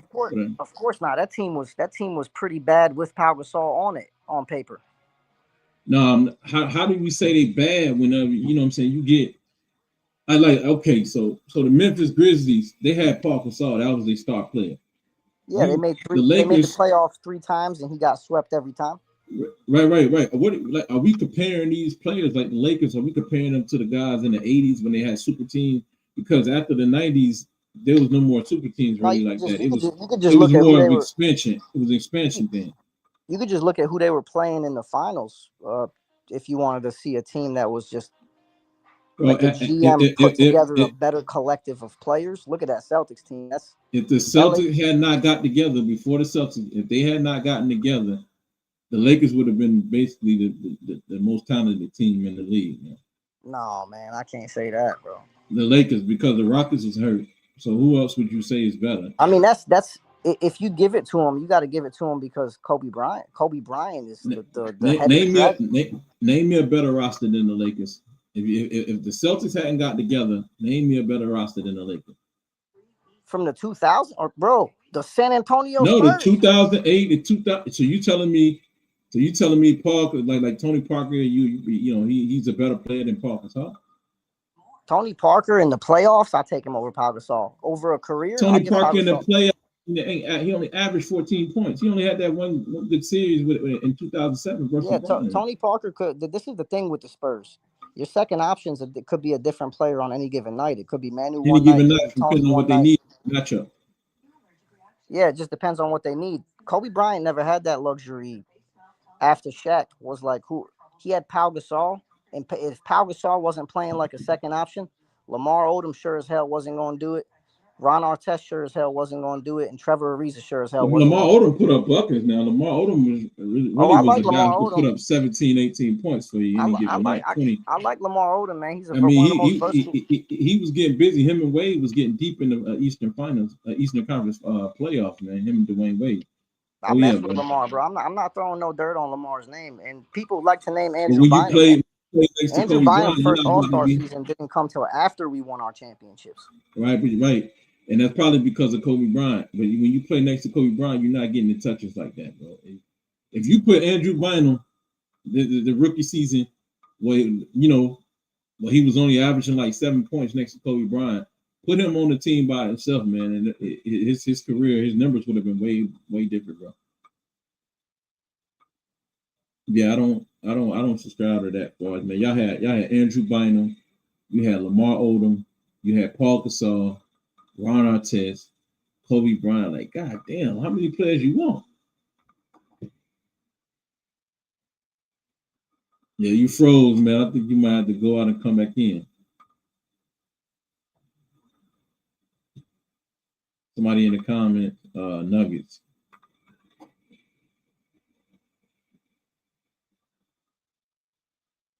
Okay, Nuggets. Okay, what did he say? He said Bynum played less than 60 games. Didn't he? What's your point? What's your point? You trying to say that Bynum ain't contribute to them winning the championship? What are you trying to say, bro? Because Bynum definitely was a threat. He was a matchup problem. Phone died. I'm still with you. Yeah. Oh, you good, man? Hey, so that was a quick recovery. But hey, man, bro said that Bynum played less than 60 games. Basically, I guess he trying to insinuate that Bynum really wasn't that much of a contributor to them championships. Maybe you could say for the first championship he was injured. He was significantly worse every single playoff run. If you look at his regular season averages, and then you look at his averages in the playoffs and in the finals, he's significantly worse every single year that we won a championship. If they want to use him or not. Depending on what they wanted to use him. You don't need to use him when you can play Paul Gasol at center and you can play Lamar Odom at power forward. In the regular season, he was putting in work. In the playoffs, he turned into Kendrick Perkins. Right, but if you could play fast, play with Paul Gasol, who's the passing big, get the ball out of the he's a passing big, and then put Lamar Odom as your stretch forward and Ron Artest as your 3 and Kobe as your 2. Why would you need to play a big man like that? Try to preserve him, keep him healthy. In my opinion. My thing, man, Andrew Bynum, man, he was never nothing after Kobe Bryant. It's a damn shame because he had some potential. I feel like Kobe Bryant was the only thing keeping him playing effectively. As soon as Kobe Bryant wasn't there, Andrew Bynum was just he fizzled out. He went to the Sixers. He was the top 2. He was the top 3 big man in the league. The Sixers paid him big. Yeah, big man. He never played like it in the playoffs. Yeah, Sixers paid him big money to get Andrew Bynum over there. You know what I'm saying? You don't do that for no last man. You don't do that for no no 7-point guy on the bench. He was a flop. He was a flop, man. He had bad attitude. That kid had potential. Bro. He went at Shaq. Yeah, he went at Shaq, man. So the flashes was there, whether or not you use them or not. The game was there, man. They had players. And the NBA was changing. If you know. The NBA was changing post 2010, so guys like Andrew Bynum was getting phased out anyways. Yeah. But yeah, man, Andrew Bynum was like the best big man. I mean, I'll say. To get back to that roster construction, you were talking about how the Lakers was maybe the most talented, man. I don't know, let me ask you. So you telling me Paul Gasol ain't a talented big man? No, he's incredible. He's incredible. He's phenomenal. He's one of the most skilled power forwards. He's one of the most skilled power forwards in NBA history. It's just when I give you that question about the worst second option, who's the worst second option to ever? Oh no, you valid point. That's a great point. That makes you appreciate Kobe even more. The issue with that question, I'll give it to you. The loophole in that question is there's not many names. Not many teams go to 3 consecutive finals. 3 straight consecutive final appearances. I mean, there's not. That's why I was telling you that you kind of like that was a loaded, like that was a you kind of cherry picked the conversation. But also the fact that should tell you something. If not many teams go to 3 consecutive finals and win 2 in a row, that's a very difficult feat. That's a lopsided league, bro. That's a very difficult feat. You know what I mean? It's lot. And, I and can. You that can and that also make Western the Conference, argument that it's that lopsided, Western bro. It's the Conference is Lakers. deadly. Let me ask you this, bro. If hypothetically, if we go back, which it actually did happen, you put Kobe Bryant on the Charlotte Hornets, and you put T Mac on the Lakers, without fuck Shaq, take Shaq off the Lakers, and you put T Mac in that position. Or they say organizations win championships. You don't think the Lakers will build a championship team around T Mac, and you wouldn't be talking about Kobe right now. You would be talking about T Mac. I can't. No, I disagree with that, man. Facts, Tracy bro. McGrady. You would be talking McGrady about is a T Mac. nobody on defense. Tracy McGrady is a nobody on defense. Tracy McGrady was known as a defender coming in the league. He was going to replace Scottie Pippen as a Why defender he got on the 0 all Bulls. defensive first team selections in his career? He became a scorer. He got Kobe Bryant averaged 35 points in 06 and still made all defense first team. Come on, bro. Was Kobe Bryant really like that on defense, man? Kobe Bryant was like that on defense. That's Bro, why he's so underrated all time. It's because people don't give him that credit on defense. Bro, why was players going at Kobe Bryant dropping on like Wayne Wade with mono block for block with Kobe Bryant? Man, you can't. Everybody knows when all a player these players is as great as D-Wade was giving Kobe Bryant work, man. When a player's as great as D-Wade, when a player's as great as Allen Iverson, when a player's as great as Carmelo Anthony, everyone knows you can only hope to contain them. Who was the Kobe stopper? So what did Michael Jordan do? Remember the Kobe stopper on the Blazers? What did Martin, you're talking about Ruby Patterson? What did Michael Jordan do against you can stay right there with that franchise, Clyde Drexler? What are you talking about? With the Blazers? Yeah, in the finals. Man, he slowed him down. Yeah, he smoked him. He was hitting threes on it. Clyde said he's a better three-point shooter. He said, I'm going to hit more threes than you. He slowed him down on the defensive end. Yeah, that's all you can ask. Ain't no NBA player stopping another great NBA player. It ain't happening, but as far as slowing them down. But you can contain them. They got to have bad nights sometimes. You know what I mean? Like, you think Ray Allen shoots 20? First of all, man, Ray Allen is one of the toughest players ever to guard. It's all off-ball defense. And Kobe Bryant was guarding him in that Game 7. And people wondering why he shot 6 of 24. That boy was tired. Was tired. Kobe Bryant a tough defender though. He definitely is one of the tough. Ray Allen shot 21% in Game 7. It wasn't because Kobe's defense wasn't there. No, his defense was there. Yeah, I'm giving him that definitely. Ray Allen don't shoot no 21%. You know, Kobe Bryant, man. Rondo giving him the ball all late and shit. You know what I'm saying? Them two beefing. I gotta give Kobe his credit on defense. A lot of people don't, man. You don't get 9 all defensive first team selections off of not playing defense at an elite level year after year after year while being arguably the best scorer in the league. Yeah, man. So, but yeah, man. Like I said, man, you talking about you got Paul Gasol on that squad. You got Lamar Odom on that squad. You know, Lamar Odom was a defensive two-way player, basically. Not man, I give you a team. If you got Lamar Odom on that squad, right? Because as a second option, look how far D Wade and Lamar Odom made it as a second option. Shoot, man, I'm a Lakers fan, so if Kobe got him, you ain't make it nowhere. Yeah, Kobe, exactly. Facts. Kobe got him, and they didn't make the playoffs. But in all contexts, the West was harder to make it to the playoffs in the West. Man, Kobe got him, and then you look at that team, bro. You had Smush Parker and Chris Mim and but Smush Parker wasn't a bad player, bro. Smush Parker wasn't terrible. He's just not a point guard, and he sure as hell ain't the guy Kobe wanted to be playing point guard.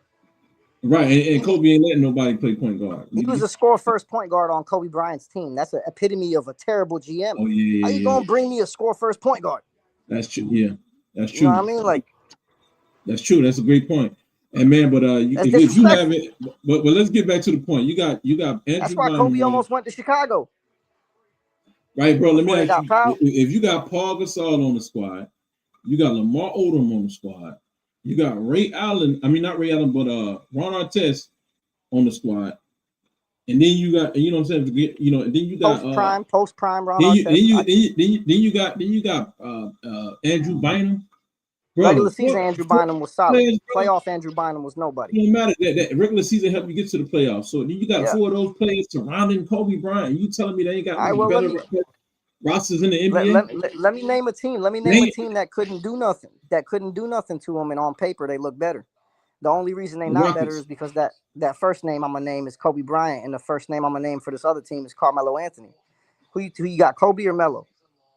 You Who you said taking? Kobe and Melo. I'm going with Kobe. But you said Kenyon Allen, Martin and Allen Iverson. Allen Iverson or Pau Gasol? Who you taking? Hold Come on on. now.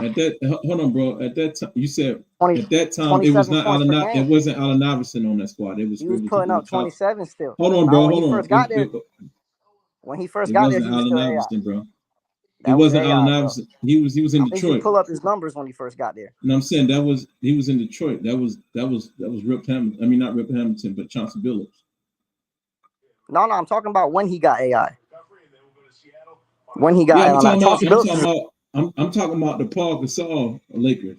You know what I'm saying? Versus, okay, yeah, he had Chauncey. No, he had Chauncey Billups. They didn't go against Iverson. They beat AI in the playoffs one of them. Yeah, they beat him in 07. Yeah, they beat him. Yeah. No. 08. Yeah, they beat him in 08. Yeah, you're right. And then the third option on that team was Kenyon Martin, maybe. Not the third option, but the third best player. Yeah, so there you go. You got Marcus Camby, dog. Yeah, you got Marcus Camby, who's battling injury. That's one of the best Marcus Camby, ball tracking rebounders of that generation. That's a fact. That's a fact, man. Look, you got him. Come on, so go back. So you saying would you rather have Marcus Camby or Andrew Bynum? I'm taking Marcus Camby all day. He's gonna produce all year. All right, so you're gonna take Marcus. You're gonna take Marcus Camby. Okay, so a lot of people, because especially for that team, what they needed was. So let me ask you. You taking Marcus Camby? You taking Marcus Camby or Paul Gasol? I'm taking Pau Gasol, man. But Pau Gasol's up there. I'm comparing him to Allen Iverson on that team because Allen Iverson's the second option. Okay, so you taking Kenyon Martin or Lamar Odom? Damn. I'm probably taking, bro. I'm Kenyon Martin doing the dirty work. Bro. If you put Lamar Odom on that Nuggets team, they are not better because they don't. It just depends on the team, the roster construction. Like if you're the Nuggets, you trading Kenyon Martin for Lamar Odom. Like bro said, Bynum was like 22, you're not doing that 21, trade. 22. You don't need another ball handler. For the Lakers, but man, Lamar Odom's better. Yeah. It depends on the roster construction. You know what I mean? Yeah, man, listen. And then, you had what? J.R. Smith, right? Going against Kobe, right? J.R. Smith. Yeah, J.R. was on that team too. Okay, yeah, J.R. Smith. You got Melo, you got AI, you got JR, you got Kenyon, you got Marcus Camby, you got Nene coming off the bench. No, we talking about not AI, not the AI Nuggets. I'm talking about Chauncey Billups Nuggets. Chauncey Billups a dog too. I'm taking Chauncey Billups over Pau Gasol. Mr. Big Shot. Yeah, I'm taking Mr. But that's Big what I'm Shot saying. You keep mentioning AI. Oh, I'll take Billups. You want to talk about the Billups here? I'll take Billups. Yeah, that's you. So yeah, that's what I'm saying. So you telling me Chauncey won the championship. The Nuggets, telling me the Nuggets had a better roster with Chauncey Billups, J.R. Smith, Carmelo Anthony, young guys, Carmelo Anthony, Kenyon Martin, who was a liability on offense base. And Carmelo Anthony was the rookie of the year over LeBron James, man. LeBron stole that rookie. Right. But that's a rookie though, bro. Come on, bro. You talking about that Nuggets team? We're not talking about his rookie season. No, his rookie season was 05. But you saying that they got a better roster than the Lakers, bro. We ain't talking about his rookie season now. 05 wasn't the year I'm talking about. He ain't playing in 05. Kobe missed the playoffs in 05. Yeah, but you said rookie though. He wasn't a rookie. By matter of fact, now that I think about it, you kind of got me mixed up. You got me mixed up. That was about his third year. I can straighten it out for you. You said young ass Carmelo Anthony. So I just wanted to. You're right. I was wrong on that. Yeah, you're right. Melo in 07, 08 is young, but Melo should have been rookie of the year over LeBron James. So a young Melo's a problem, especially 2-3 years after his rookie season. He's a problem, bro. Yeah. I stand corrected. Melo's problem was defense. I misspoke. The reason why, if Melo was Kobe would absolutely, like, if Melo was in Kobe's position, he would not have won. You replace Kobe Bryant with Carmelo Anthony. Tell me if the Lakers get out of the first round in 08, 09, and 2010. Tell me if they get out the first round. You said if you replace Kobe Bryant with who? You put Carmelo on that Pau Gasol. And since we want to put T-Mac with Shaq, let's put T-Mac with Pau. T-Mac had a better team with Houston. Man, that's a Houston Rockets team. I forgot the name. You got T-Mac and Yao Ming. And that was the Scola. squad. Shane Battier. You got a squad out there, man. Shane Battier, Scola. And Scola and Yao Ming. Luis Scola. And Scola was one of the only healthy ones because I believe they had Rafer Alston on that team as well. T-Mac and Yao Ming was hurt. That was a squad, though. You look at that squad. That was a team on paper. Yeah, so the Lakers really ain't had no toughest talent to go through, like you're saying, because they had the best roster. So yeah, man, that year, like I said, it was. The only eight seeds I can recollect in my lifetime that had 50 wins were a couple years. But let me get through it, Janos, because you did make a claim, right? So you substantiating your claim, but let me get to the facts though, man. Chauncey Billups was the point guard that year. And this is the 09. Chauncey Billups was a point guard. Then you had Dante Jones as the 2. And then you had Carmelo Anthony at the 3. Kenyon Martin at the 4. And then JR coming off the bench at the 2, though. And JR was coming off the bench. Yeah, they playing Dante for Chris Anderson. Yeah. So you telling me this team right here was better than the Lakers? No, when I was originally bringing it up to you, I was talking about the Allen Iverson, Carmelo Anthony team. But that team right there is still, you look at Billups is better than Pau Gasol, man. But simple as that.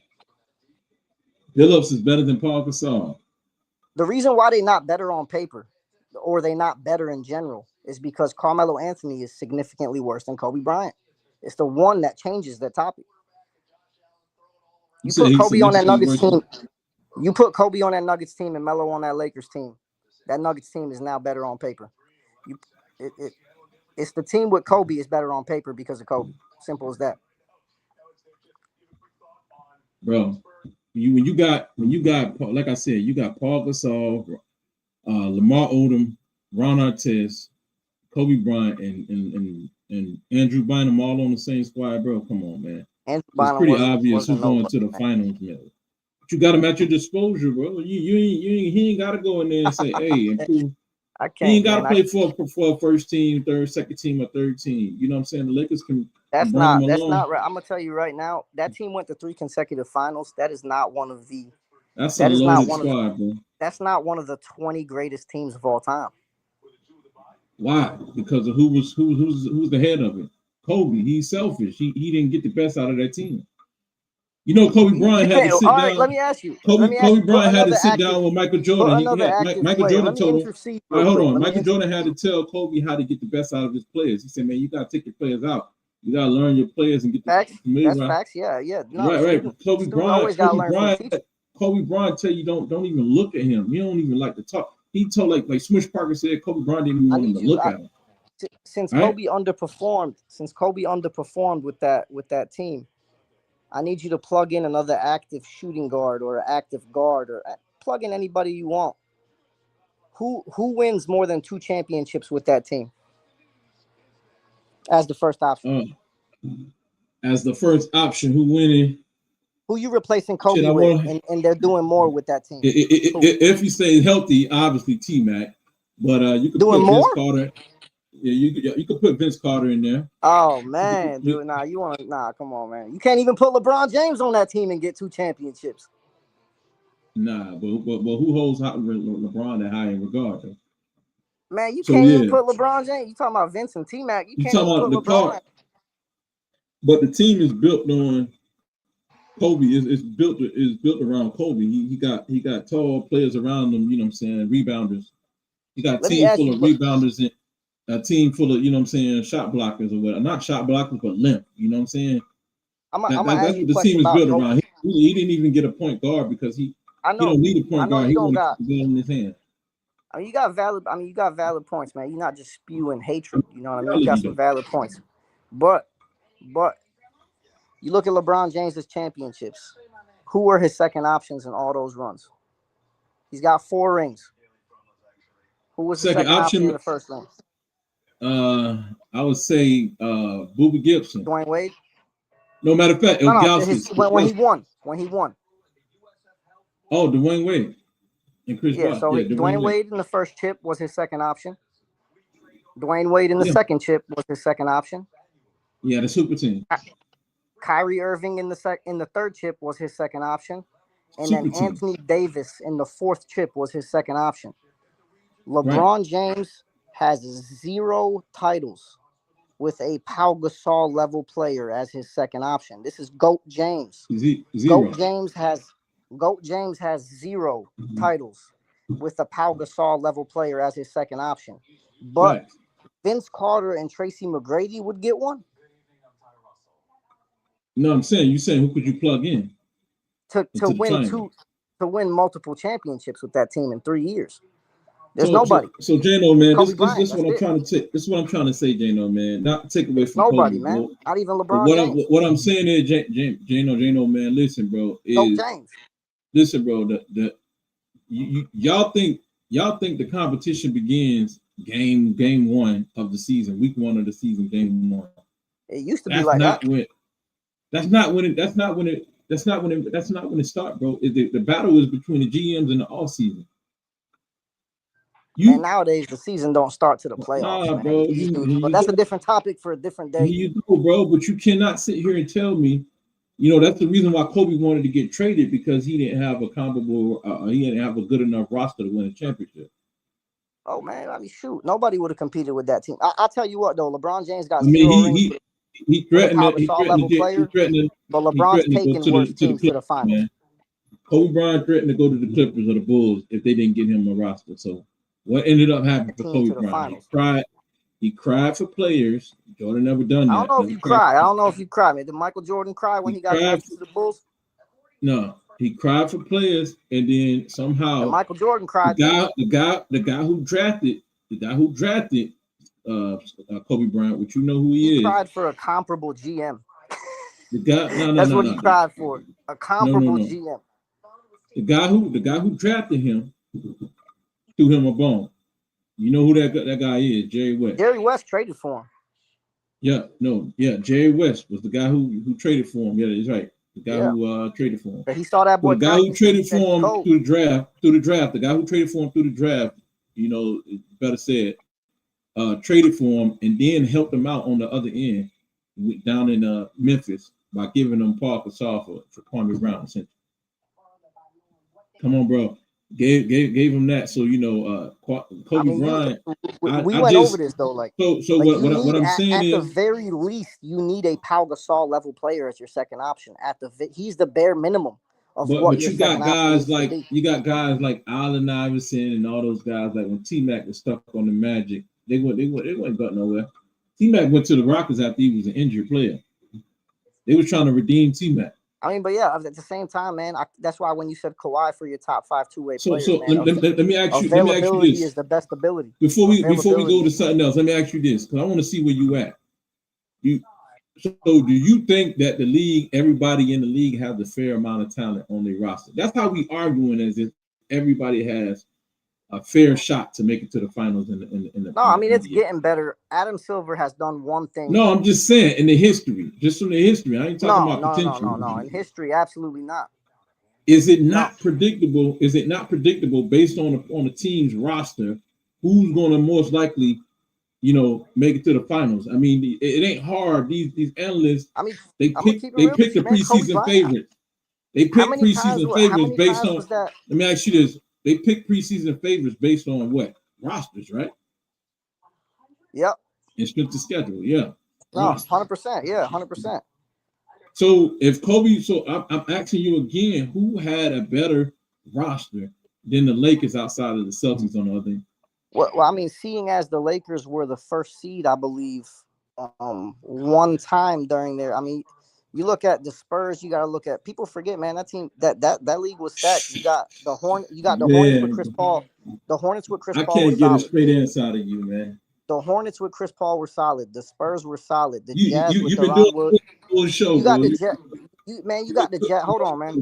There's teams that are forgotten about because Kobe whooped their ass. You got Deron Williams, AK-47, Carlos Boozer. No one even talks about that team.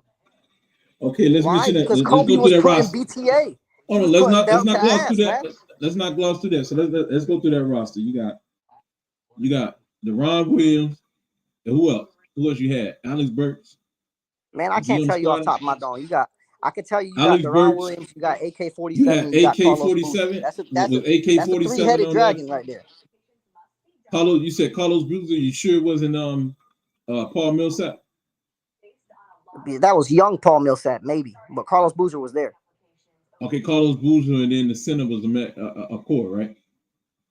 I don't know if it was it was Mehmet Akor. Yep, Mehmet Akor. Yep. But I mean, like, listen, you got a big three. Let me ask you. So who was the best player? The NBA was skewed. How many teams had a big three, a viable big three? You got Deron. That's what I'm telling you, bro. That's what I'm telling you. Like, I don't. But my thing is, Deron, Carlos Boozer, and AK is a viable big three. AK-47 is a. But what I'm. That ain't no big three, bro. You know what I'm saying? That ain't back no then. That ain't no big. Come on, man, But the third option on the Lakers is Lamar Odom. I'm taking AK-47. That's a nice team. That's a nice built team, but it ain't no big three. That's a nice AK-47 or Lamar Odom.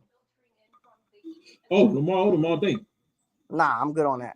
All day. But what I'm saying, that's what I'm saying. Like guys, like historically, these are super teams when you comparing these guys against Jordan and all of them. These are super teams. Magic came on a loaded Lakers team, bro. Bird came with a loaded Celtics team. I won't call it a super team. He had Scottie Pippen. You said Mike. Tony Kukoc was good, bro. Tony Kukoc would have been. But what I'm saying is, this no, bro. You got to hear me out. You got to hear what I'm saying. I'm saying the team that they inherited coming out of college. Oh, Michael Jordan's Bulls was trash when he got there. They were a bunch of cokeheads. Thank you. That's what I'm saying. He got that team out the mud. Magic. What I'm saying, Magic Johnson was his center. That boy was ready to retire. So, bro, hear me out. Let me finish real quick. I'm gonna hand you get a mic back to you. So, Magic Johnson inherited a top 5 team. He got Kareem Abdul-Jabbar on his squad, Norm Nixon, Bob McAdoo, well, he came later, you know what I'm saying? Bob McAdoo. He had all those guys, Jamal Wilkes on his team, and then turned around and ended up with James Worthy. But I'm saying he inherited a great situation. Larry Bird. Well, that's the Lakers. The Lakers gonna get more players than the Bulls. Larry Bird ended up with a lot of players, even though they traded for the Chiefs. They ended up drafting Kevin McHale. He just inherited a great situation. So what I'm saying is, Tim Duncan inherited a great situation. Tim Duncan inherited a great situation. So this is my thing. Do you think all of these teams across there's 25 teams, 26 teams at the time? All these other teams are not getting those they're not getting these. You know what I'm saying? I don't know what you want to these privileged situations like Magic and like Bird inherited. They're not getting that, bro. Man, so it's not hard. It's not hard to look and see who's going to win based on who's loaded, who's the most loaded team. You know what I'm saying? Same thing. I see what you're saying. It's like the Lakers, the Celtics. It's too predictable, Spurs, bro. They can load up. It's too predictable. So just the Spurs could not load up. The Spurs had to cheat the system. They couldn't load up. The Spurs have I believe a top 3 winning percentage in NBA history. I think they up there, man. They never bad. They defied the odds, man. They had to cheat the system, really, and rightfully so. Like they had to tank for Tim Duncan. Yeah. I mean, they are the reason for bad. They one of the reasons for bad basketball. They one of the tejust that really started that tanking shit. They also started that, you know what I'm saying? Load you talking about the load management? Yeah. I'm saying I just named 2 different you know what I'm saying, points up. Like they started the tanking throughout the season, trying to get the worst record. Yeah. Like they did when they got, Tim Duncan. You're right. I mean, other teams took it to another level, but the Spurs started that. The Spurs started that. And then in the NBA, it's not like the NFL. The worst team don't guarantee the first pick. Yeah. It's just you have a higher percentage in the lottery. Yeah. You're not guaranteed the first pick. So that's not necessarily a successful strategy in the NBA. Yeah, they ended up getting Tim Duncan though. Yeah. But my point is, you could pretty much the talent is a good indicator of who's gonna win. It's just the most talented team. It's they championship to fuck up. Yep. You know what I'm saying? I mean, my personal opinion, man, the two most deepest, hardest conferences to make it out of was the 90s East and the 2000s West. That's the 2 hardest conferences. All of the talent from the East Coast went to the West, man. All them guys coming from the East Coast. It went from the 90s East to the 2000s high West. School It's been the West they all ever went out since. to the West Coast. It's been the West Coast ever since, man. The East been weaker than the West ever since. Yeah, because imagine them used to routinely go to the finals. But that's why LeBron went to 10 straight. LeBron went to 10 straight finals in the East, and then he comes to the West, and he ain't going to 10 straight. You know, he ain't. Yeah. I believe he's been the one since he came over to the Western Conference. Yeah, man. Hey, but yeah, man. But based on, like I said, I'm still waiting. Like you said, the Jazz with Darren Williams. I was just telling you. I mean, I'm not telling you it's a better team. I was just telling you that's a better roster. That's a good opponent. Yeah, hell yeah, that's a good opponent because they built right. That's a hell of a good opponent. They built right, man. They built the chemistry. No. Hey, Jano, this how I see things, bro. You know what I'm saying? I know you know what I'm saying. You still you getting to kind of know my mind, how I think. But listen, this is how I think, man. As far as with teams, building teams, I like a team like the Jazz. That team is built on chemistry. What most people do is a habit of is GMs is putting putting a bunch of stars together and expecting them to win. The team is not built on chemistry. They just picking the most talented players and say, okay, y'all go win a championship, put y'all together, y'all figure it out. Yep. Bro, you need a great coach and a great system for that to work. Right, because they're not building chemistry no more, right? Yeah. That's the reason why Greg Popovich and Tim Duncan and them were so dominant throughout the years, having, you know what I'm saying, you know, the way they was built with Tim Duncan, unselfish player. That was a system, bro. They had a system in San Antonio. Right. They had a system, and Tony Parker wanted to take the shots. He was the aggressive guy. He was the selfish guy on the squad. You know what I'm saying? They always had a couple lockdown defenders. You know, and then you had Bruce Bowen. Ginobili coming off the bench. Yeah. Facilitating. A lot of teams used to have a star coming off the bench and a really good defender in the starting lineup in his place.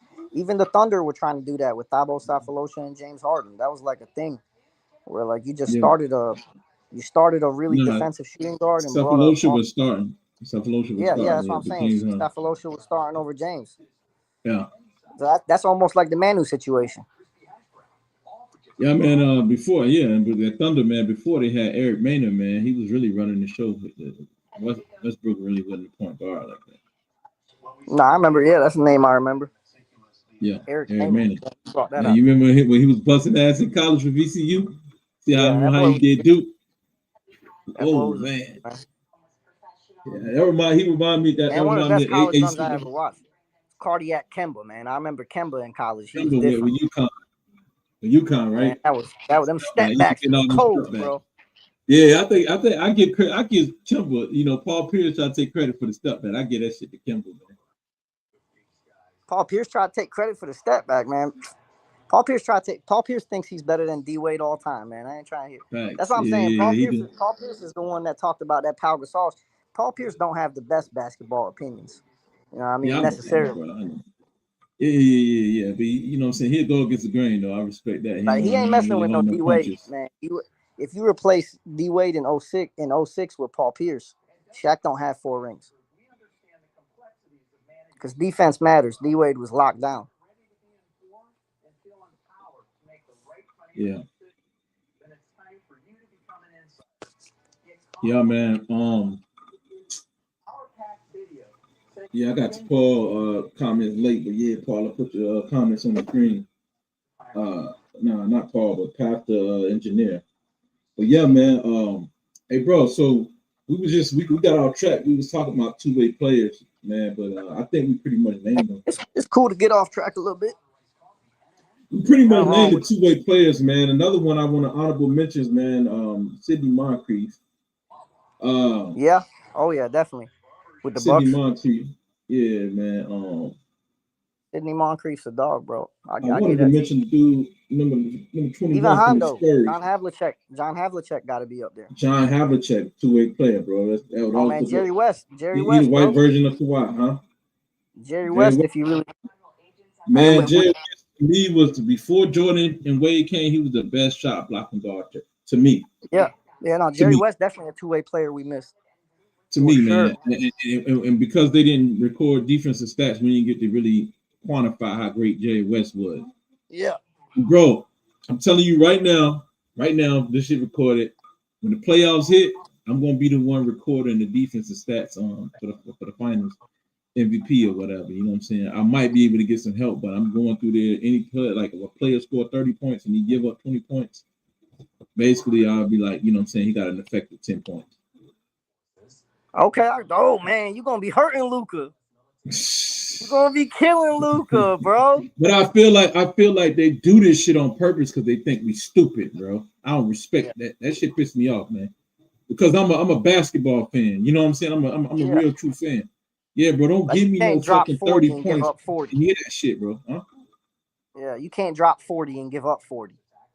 Yeah, you can't drop 40 and give up. You know what I'm saying? Give up 35 or some shit like that. Nah, I know what you're saying, bro. All you do at that point is you just wasting possessions. Like, bro, Jano, bro. I respect you, bro. For real. Like, bro. I respect you, bro. Listen, because I know you're gonna get this shit when I say that. That's why I said that, right?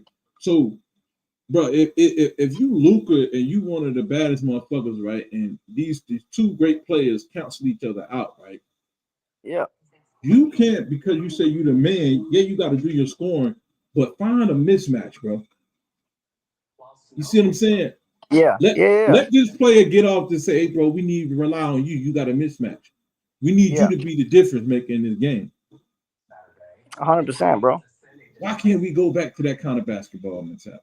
But I don't know, man. They were pumping and overusing these stars at high usage rate to just they dribbling the air out the ball. They getting tired. That's why a lot of the reason why just to prove to us that there's talent in the NBA and prove today this is a star. This is what you want. Here you go. I'm gonna give you overusage. Realistically, bro, it's turned into not really, and this shit don't look. Yeah, like it's turned like Metal Lark Lemon, like how Metal Lark Lemon in the middle, and he just passing the ball off, and everybody. Like, bro, it's supposed to be. And so let me ask you this question, Jano. Is it not obvious that Metal Lark Lemon gonna get all the fucking assists? He right there in the middle of the damn off in the court. Yeah. Come on, bro. Like, but we know he wasn't the best point guard. That was Curly Neal, right? Nah, of course. Yeah. Curly Neal. But yo, by the way, both of them guys. I'll say though, in the playoffs, it gets back to that old school basketball. It does. Like the Austin Reeves, the dudes that are averaging 27 in the regular season, they're not gonna put up 27 in the playoffs to get like that deeper in the playoffs, and they did like that last year. We seen with the Celtics and Luka, and we seen that with OKC. Bro, basketball is coming back in the playoffs, man. Yeah. In the playoffs, man, everything returns to how it should be. Which honestly, though, that pisses me off more because why ain't we doing this? If we could have this brand of basketball in the playoffs and in the finals, why don't we implement this brand of basketball all year round anymore? So people can get used to it, right? Yeah, it's just like it. I don't understand. We got this like the shell of the game that we watched for 82 games, and then when the playoffs come around, they change the way they referee the game. That's why I enjoy watching FIBA basketball more than NBA basketball. And read that comment on the screen. Read that comment on the screen, bro, while you talking. Go ahead. I ain't want to interrupt you. Yeah, no, you tired of hearing about triple doubles, bro. I agree. Facts, bro. That's a pointless stat. Man, Wilt Chamberlain said triple doubles is overrated, bro. And that nigga, he is the king, the god of triple doubles, bro. Yeah, come on, man. They having the cherry pick stat accomplishment for Nikola Jokic, saying he's the only player that ever averaged 20 points or 20, you know what I'm saying, 30 points and 20 and Nikola Jokic rebounds. Don't play no defense. This is the thing, though. Like, and I'm like, bro, he ain't the first one with them triple doubles and doing assists and all that. Wilt Chamberlain averaged nine assists for, you know what I'm saying, for a whole season. He led the league in assists. Man, you got Big O and Russell Westbrook. They got the most triple doubles all time. It ain't even Nikola Jokic. Big O was really the first one that was big. Jason Kidd got mad triple doubles. Hey, bro, in reality, you know what I'm saying? I'm gonna push back a little bit. They wasn't padding for triple doubles. They just got. Right, I'm gonna push back, but yeah, on paper, yeah, they the ones with the most, but really it was Wilt Chamberlain. But they didn't track certain they didn't record blocks and shit like that. You know what I'm saying? So no, he was probably having 15, 20 blocks, bro. That dude was different. Yeah. You know why? I mean, a lot of those players back then wasn't even shooting jump shots, bro. But I keep it 100 too. Like, bro, the league was so like the league back then was like still kind of like racist, bro. Like they was you know, they was like the white boys. It was like a class that they were bringing in too many blacks. They said, as they say, the league was turning black, and they were like, man, we're not about to do nothing like y'all. We're not shooting a jump shot like y'all. We're not trying to dunk or do anything that resembles black players. So they were still trying to shoot their little one-legged jump shots and all that shit on the ground. And Wilt Chamberlain, Bill Russell was blocking the fuck out of that shit. They were having a block party in the paint, and being that when Kareem was in college, he wasn't allowed to dunk, was he? Right, they banned the dunk. They banned it, yeah. Like that's wild, bro. That's wild to me, dude. But just think about how easy it would have been for somebody like Dwight Howard or anybody, a shot blocker, Ben Wallace, to play back then when those guys wasn't jumping really like that.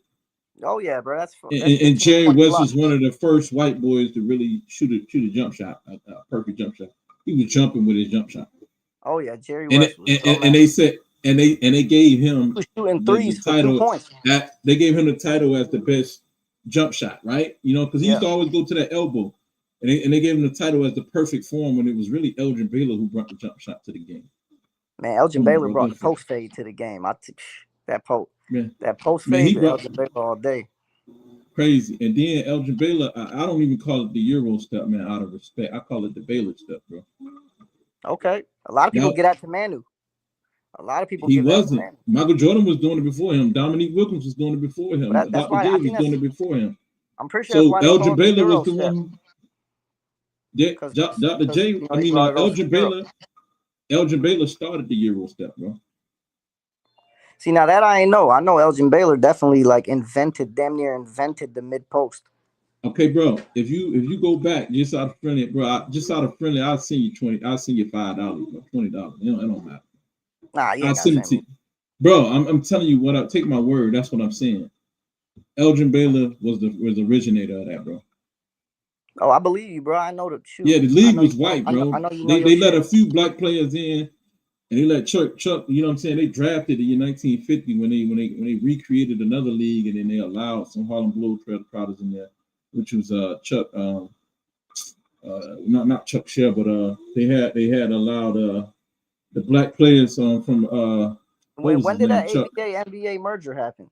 Because that's when Dr. J officially. They had Chuck Sweetwater Nat Clifton. They had Sweetwater Nat Clifton. They had Earl Lloyd Water, and then they had Chuck. I forgot his name. First. Let me see. Oh yes, you definitely know your shit when it comes to that old school.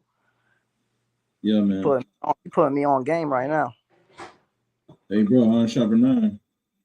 Yeah, Chuck Cooper, man. I can't believe I forgot his name, but yeah, Chuck Cooper.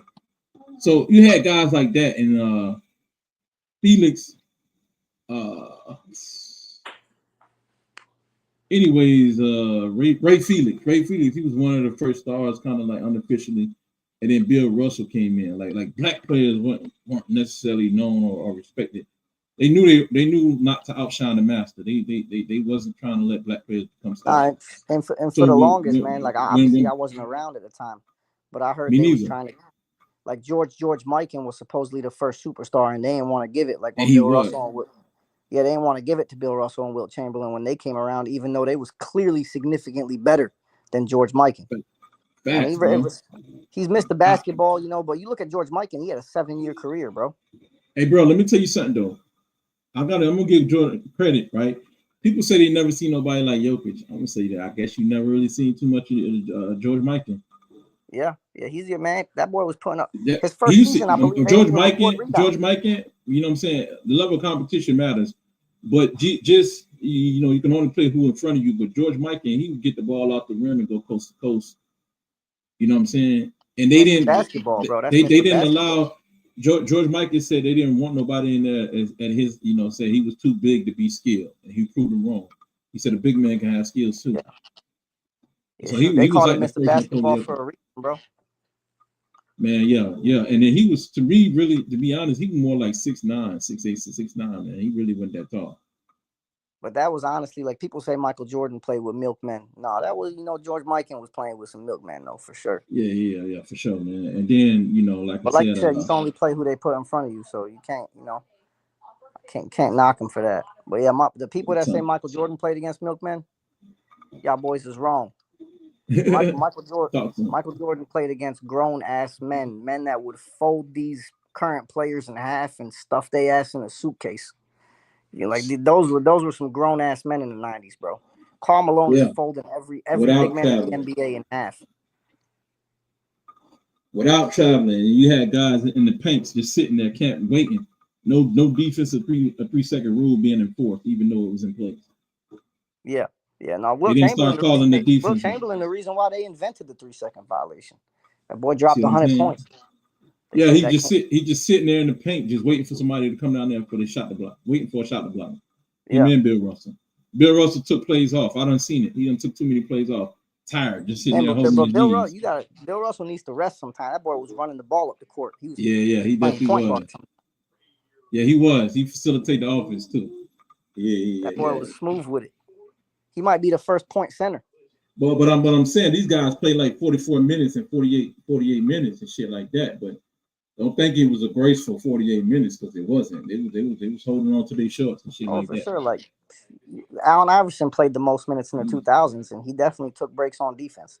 If you playing 45, 46 minutes per game, you definitely gonna have to take some breaks. Yeah, man. But yeah, the LJ, what we was talking about, the dude said he was tired of seeing the triple doubles, man.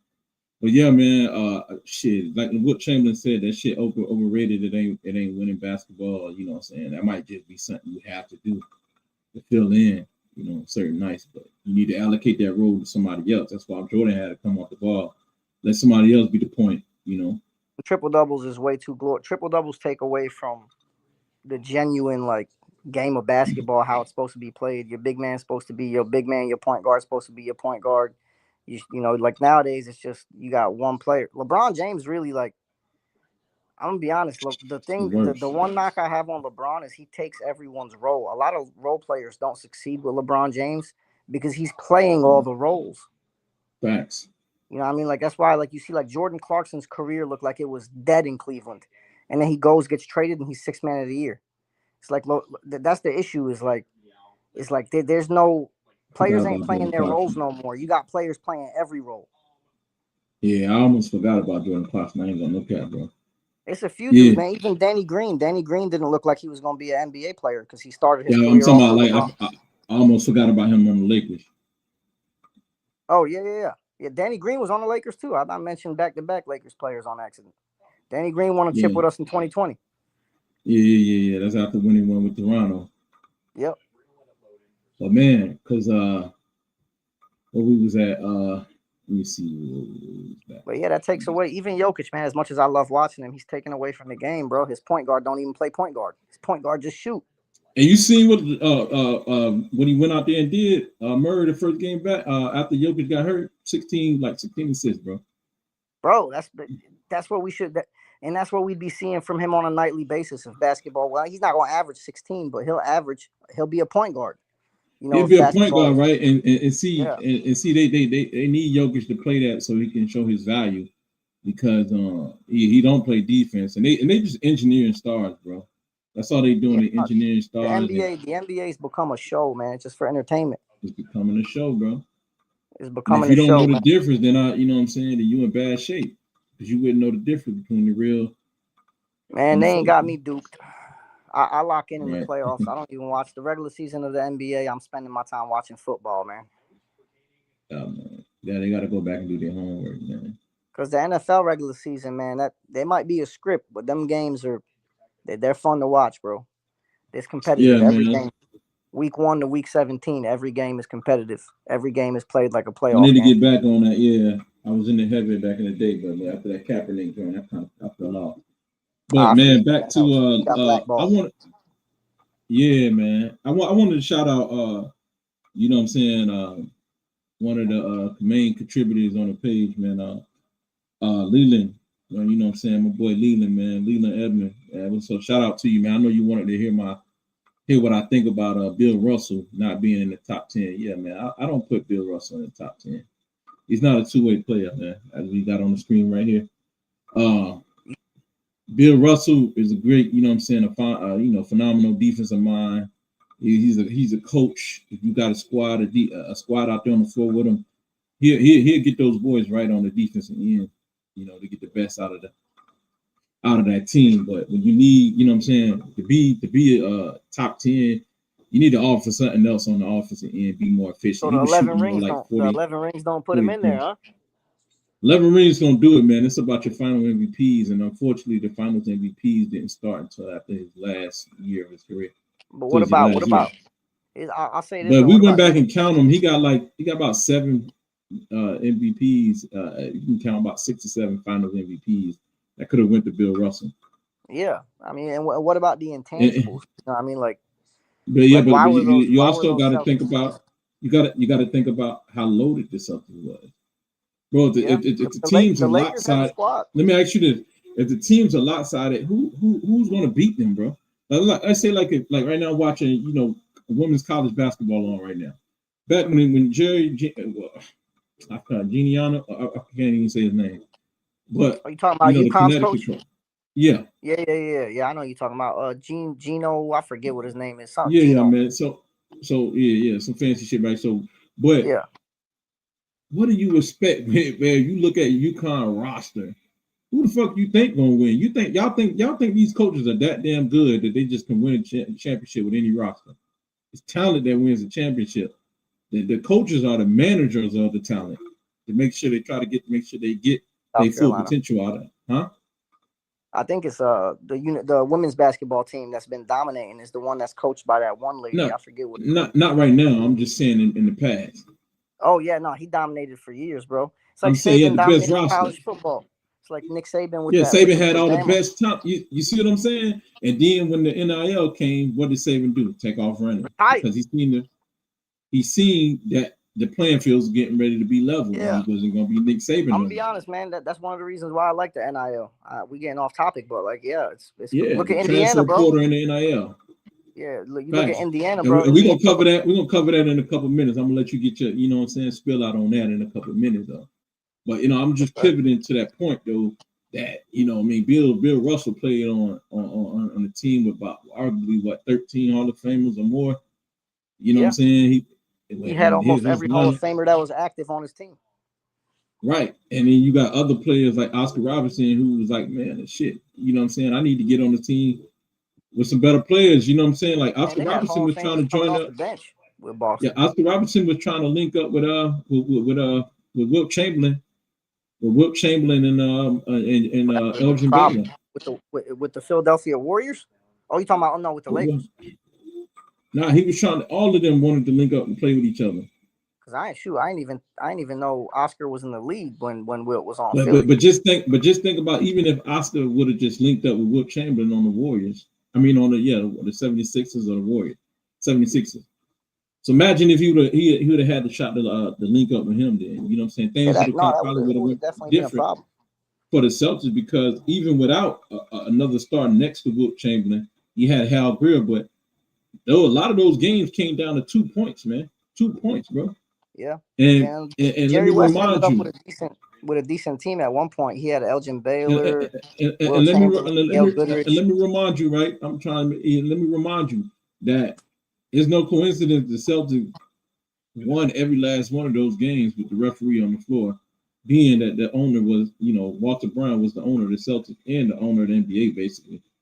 Oh, so they was rigged. Now, I'm not gonna say he was rigged, because Wilt Chamberlain and them had every opportunity to win, but he couldn't hit the free throw. Yeah, but I mean, they wasn't rigged, but that they were trying to help the Celtics get the edge. Thank you. Exactly. Yeah, it's just like the Kings in 01. They had their chances to beat us, but the NBA was gonna make it hard for them. Yeah, Wilt Chamberlain was getting clobbered, man. You know what I'm saying? Oh, I believe it, bro. He's probably the hardest. People say Shaq's the hardest player to officiate ever, man. It was probably Wilt Chamberlain. Right. So Wilt Chamberlain, did I make Wilt Chamberlain a loser? You know what I'm saying? Because he had to go up against, you know what I'm saying, a monopoly in basketball. That's essentially a monopoly in basketball, bro. Yeah, no, you're right, bro. Back then it was different. It's different, bro. So that's why I know Bill Russell was the best player on his team. But think about how many players is on that. The league wasn't even really all that super talented. But you got to choose an all-star from the talent that you got. You got to choose an all-star. If you replaced Bill Russell with Wilt Chamberlain, he would have probably got 13. Oh man, he would have never lost. He probably got 13, 14 of them. Right. He would have never lost, man. Yeah, but I And mean, we would have bro, never we probably would have never knew who Bill Russell is. Why? Because we don't know who out of respect though, it's Nate. like what happened, and I feel like I had. If you don't have Bill Russell in your top 10, you got to have him at like 10A. You know what I mean? Just because he got the 11 rings. You said 10-8 if you don't have him in your You top gotta 10. no, you gotta have them at 10A. But you can do 1 through 10, and then you have 10B. You know what I mean? Right after 10, and then you can go right to 11. Cause I don't know. I can't put him outside the top 10. I want to. I'm a Lakers fan, but 11 rings is hard to argue against. But we talking about a monopoly, bro. I know what you're saying. Yeah, it's situationally it was in his favor, but that's what happened. That's how it happened. So I can't, I can't get mad at him because that could have been Wilt Chamberlain, but it wasn't. It was Bill Russell. Right. You know, and if Bill Russell went on another team, we might not. He might be Walt Bellamy. You know what I'm saying? And Walt Bellamy, we know Walt Bellamy was better than Bill Russell. Basically, Walt Bellamy. Come on, man. Yeah, that Walt was. Bellamy, and a lot of people don't even know about it. He played with the Knicks once he got hurt. Huh? Wasn't he one of the youngest MVPs ever? Walt Bellamy, yup. I thought he was the youngest, and Derrick Rose won MVP, and he became the youngest. If I'm not mistaken.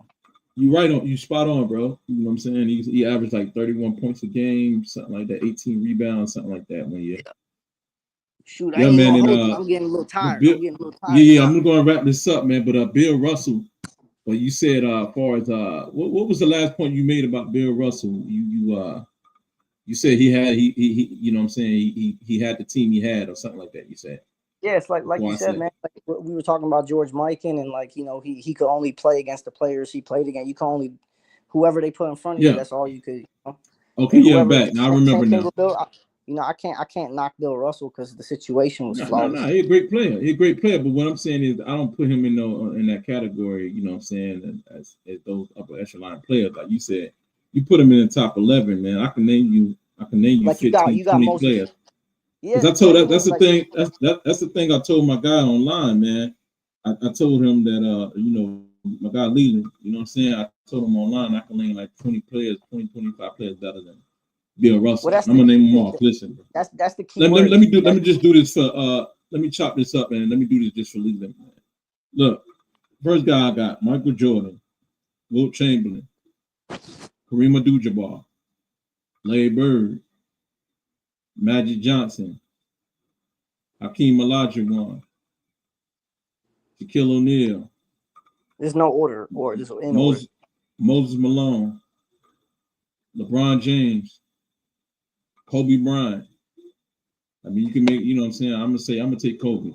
Kobe Bryant. That's over Bill Russell, right? Did I say Tim Duncan? That's 11. Tim Duncan. Yeah. Kevin Garnett. Kevin Durant. Kevin Durant 12. Kevin Durant 12. Isaiah Thomas 13. Steph Curry 14. Dr. J 15. Jerry West. You know what I'm saying? I can't put Jerry West over him necessarily. Bill Russell over Bill Russell? I might have to. Yeah, we could say Jerry West over Bill Russell. Jerry West, you're right. You're right about that. Jerry West.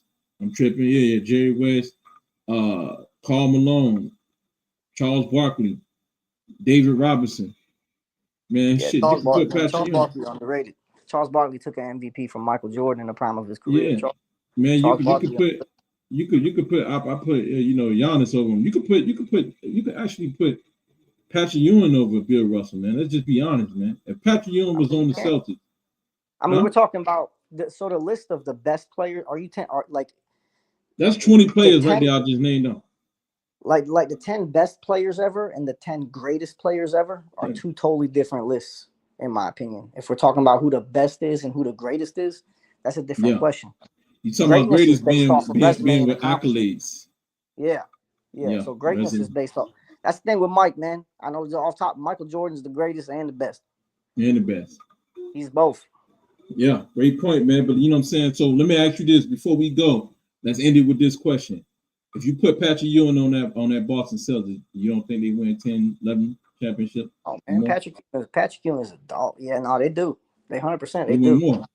They And win. you get Patrick Ewing is a get better off basketball player than Bill Russell.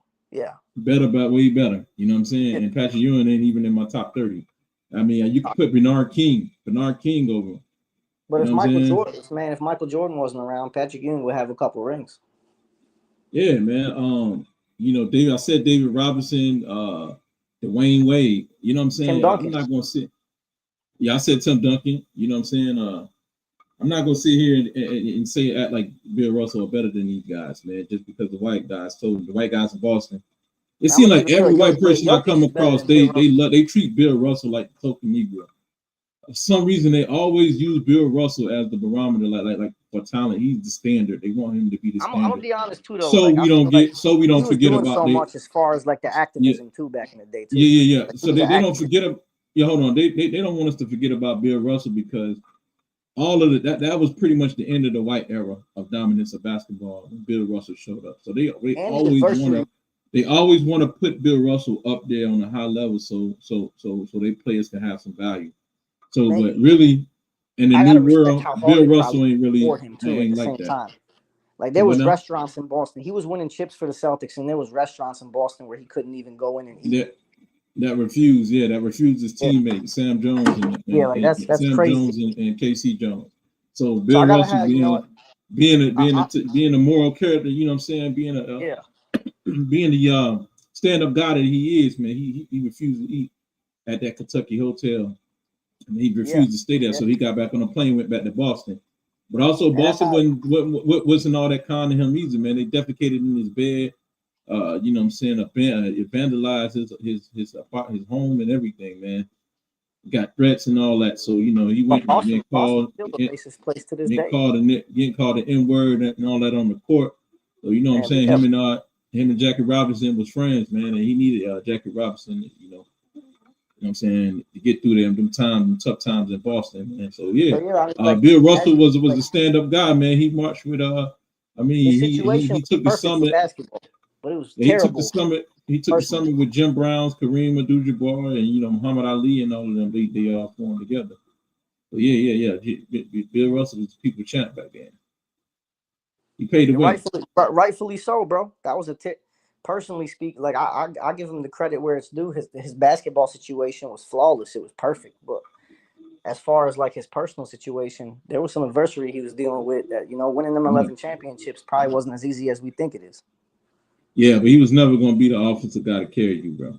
I mean, when you get between the lines, his life was probably, peaches and roses. But when he wasn't between the lines, that was a tough time for him.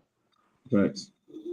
Yeah, man. So we're going to end it off with that, man. We've been on here about 2 hours, man. So we've been going steady at it, man. I'm just going to get out of here with if you old and watching him, I get it. Somebody said if you old and watching him, they get it. Getting on here and picking your brain for a little bit, for sure. Word. Pat, the engineer, man. Make sure you go ahead and subscribe, man, and put us on your notification, man, list. The bells.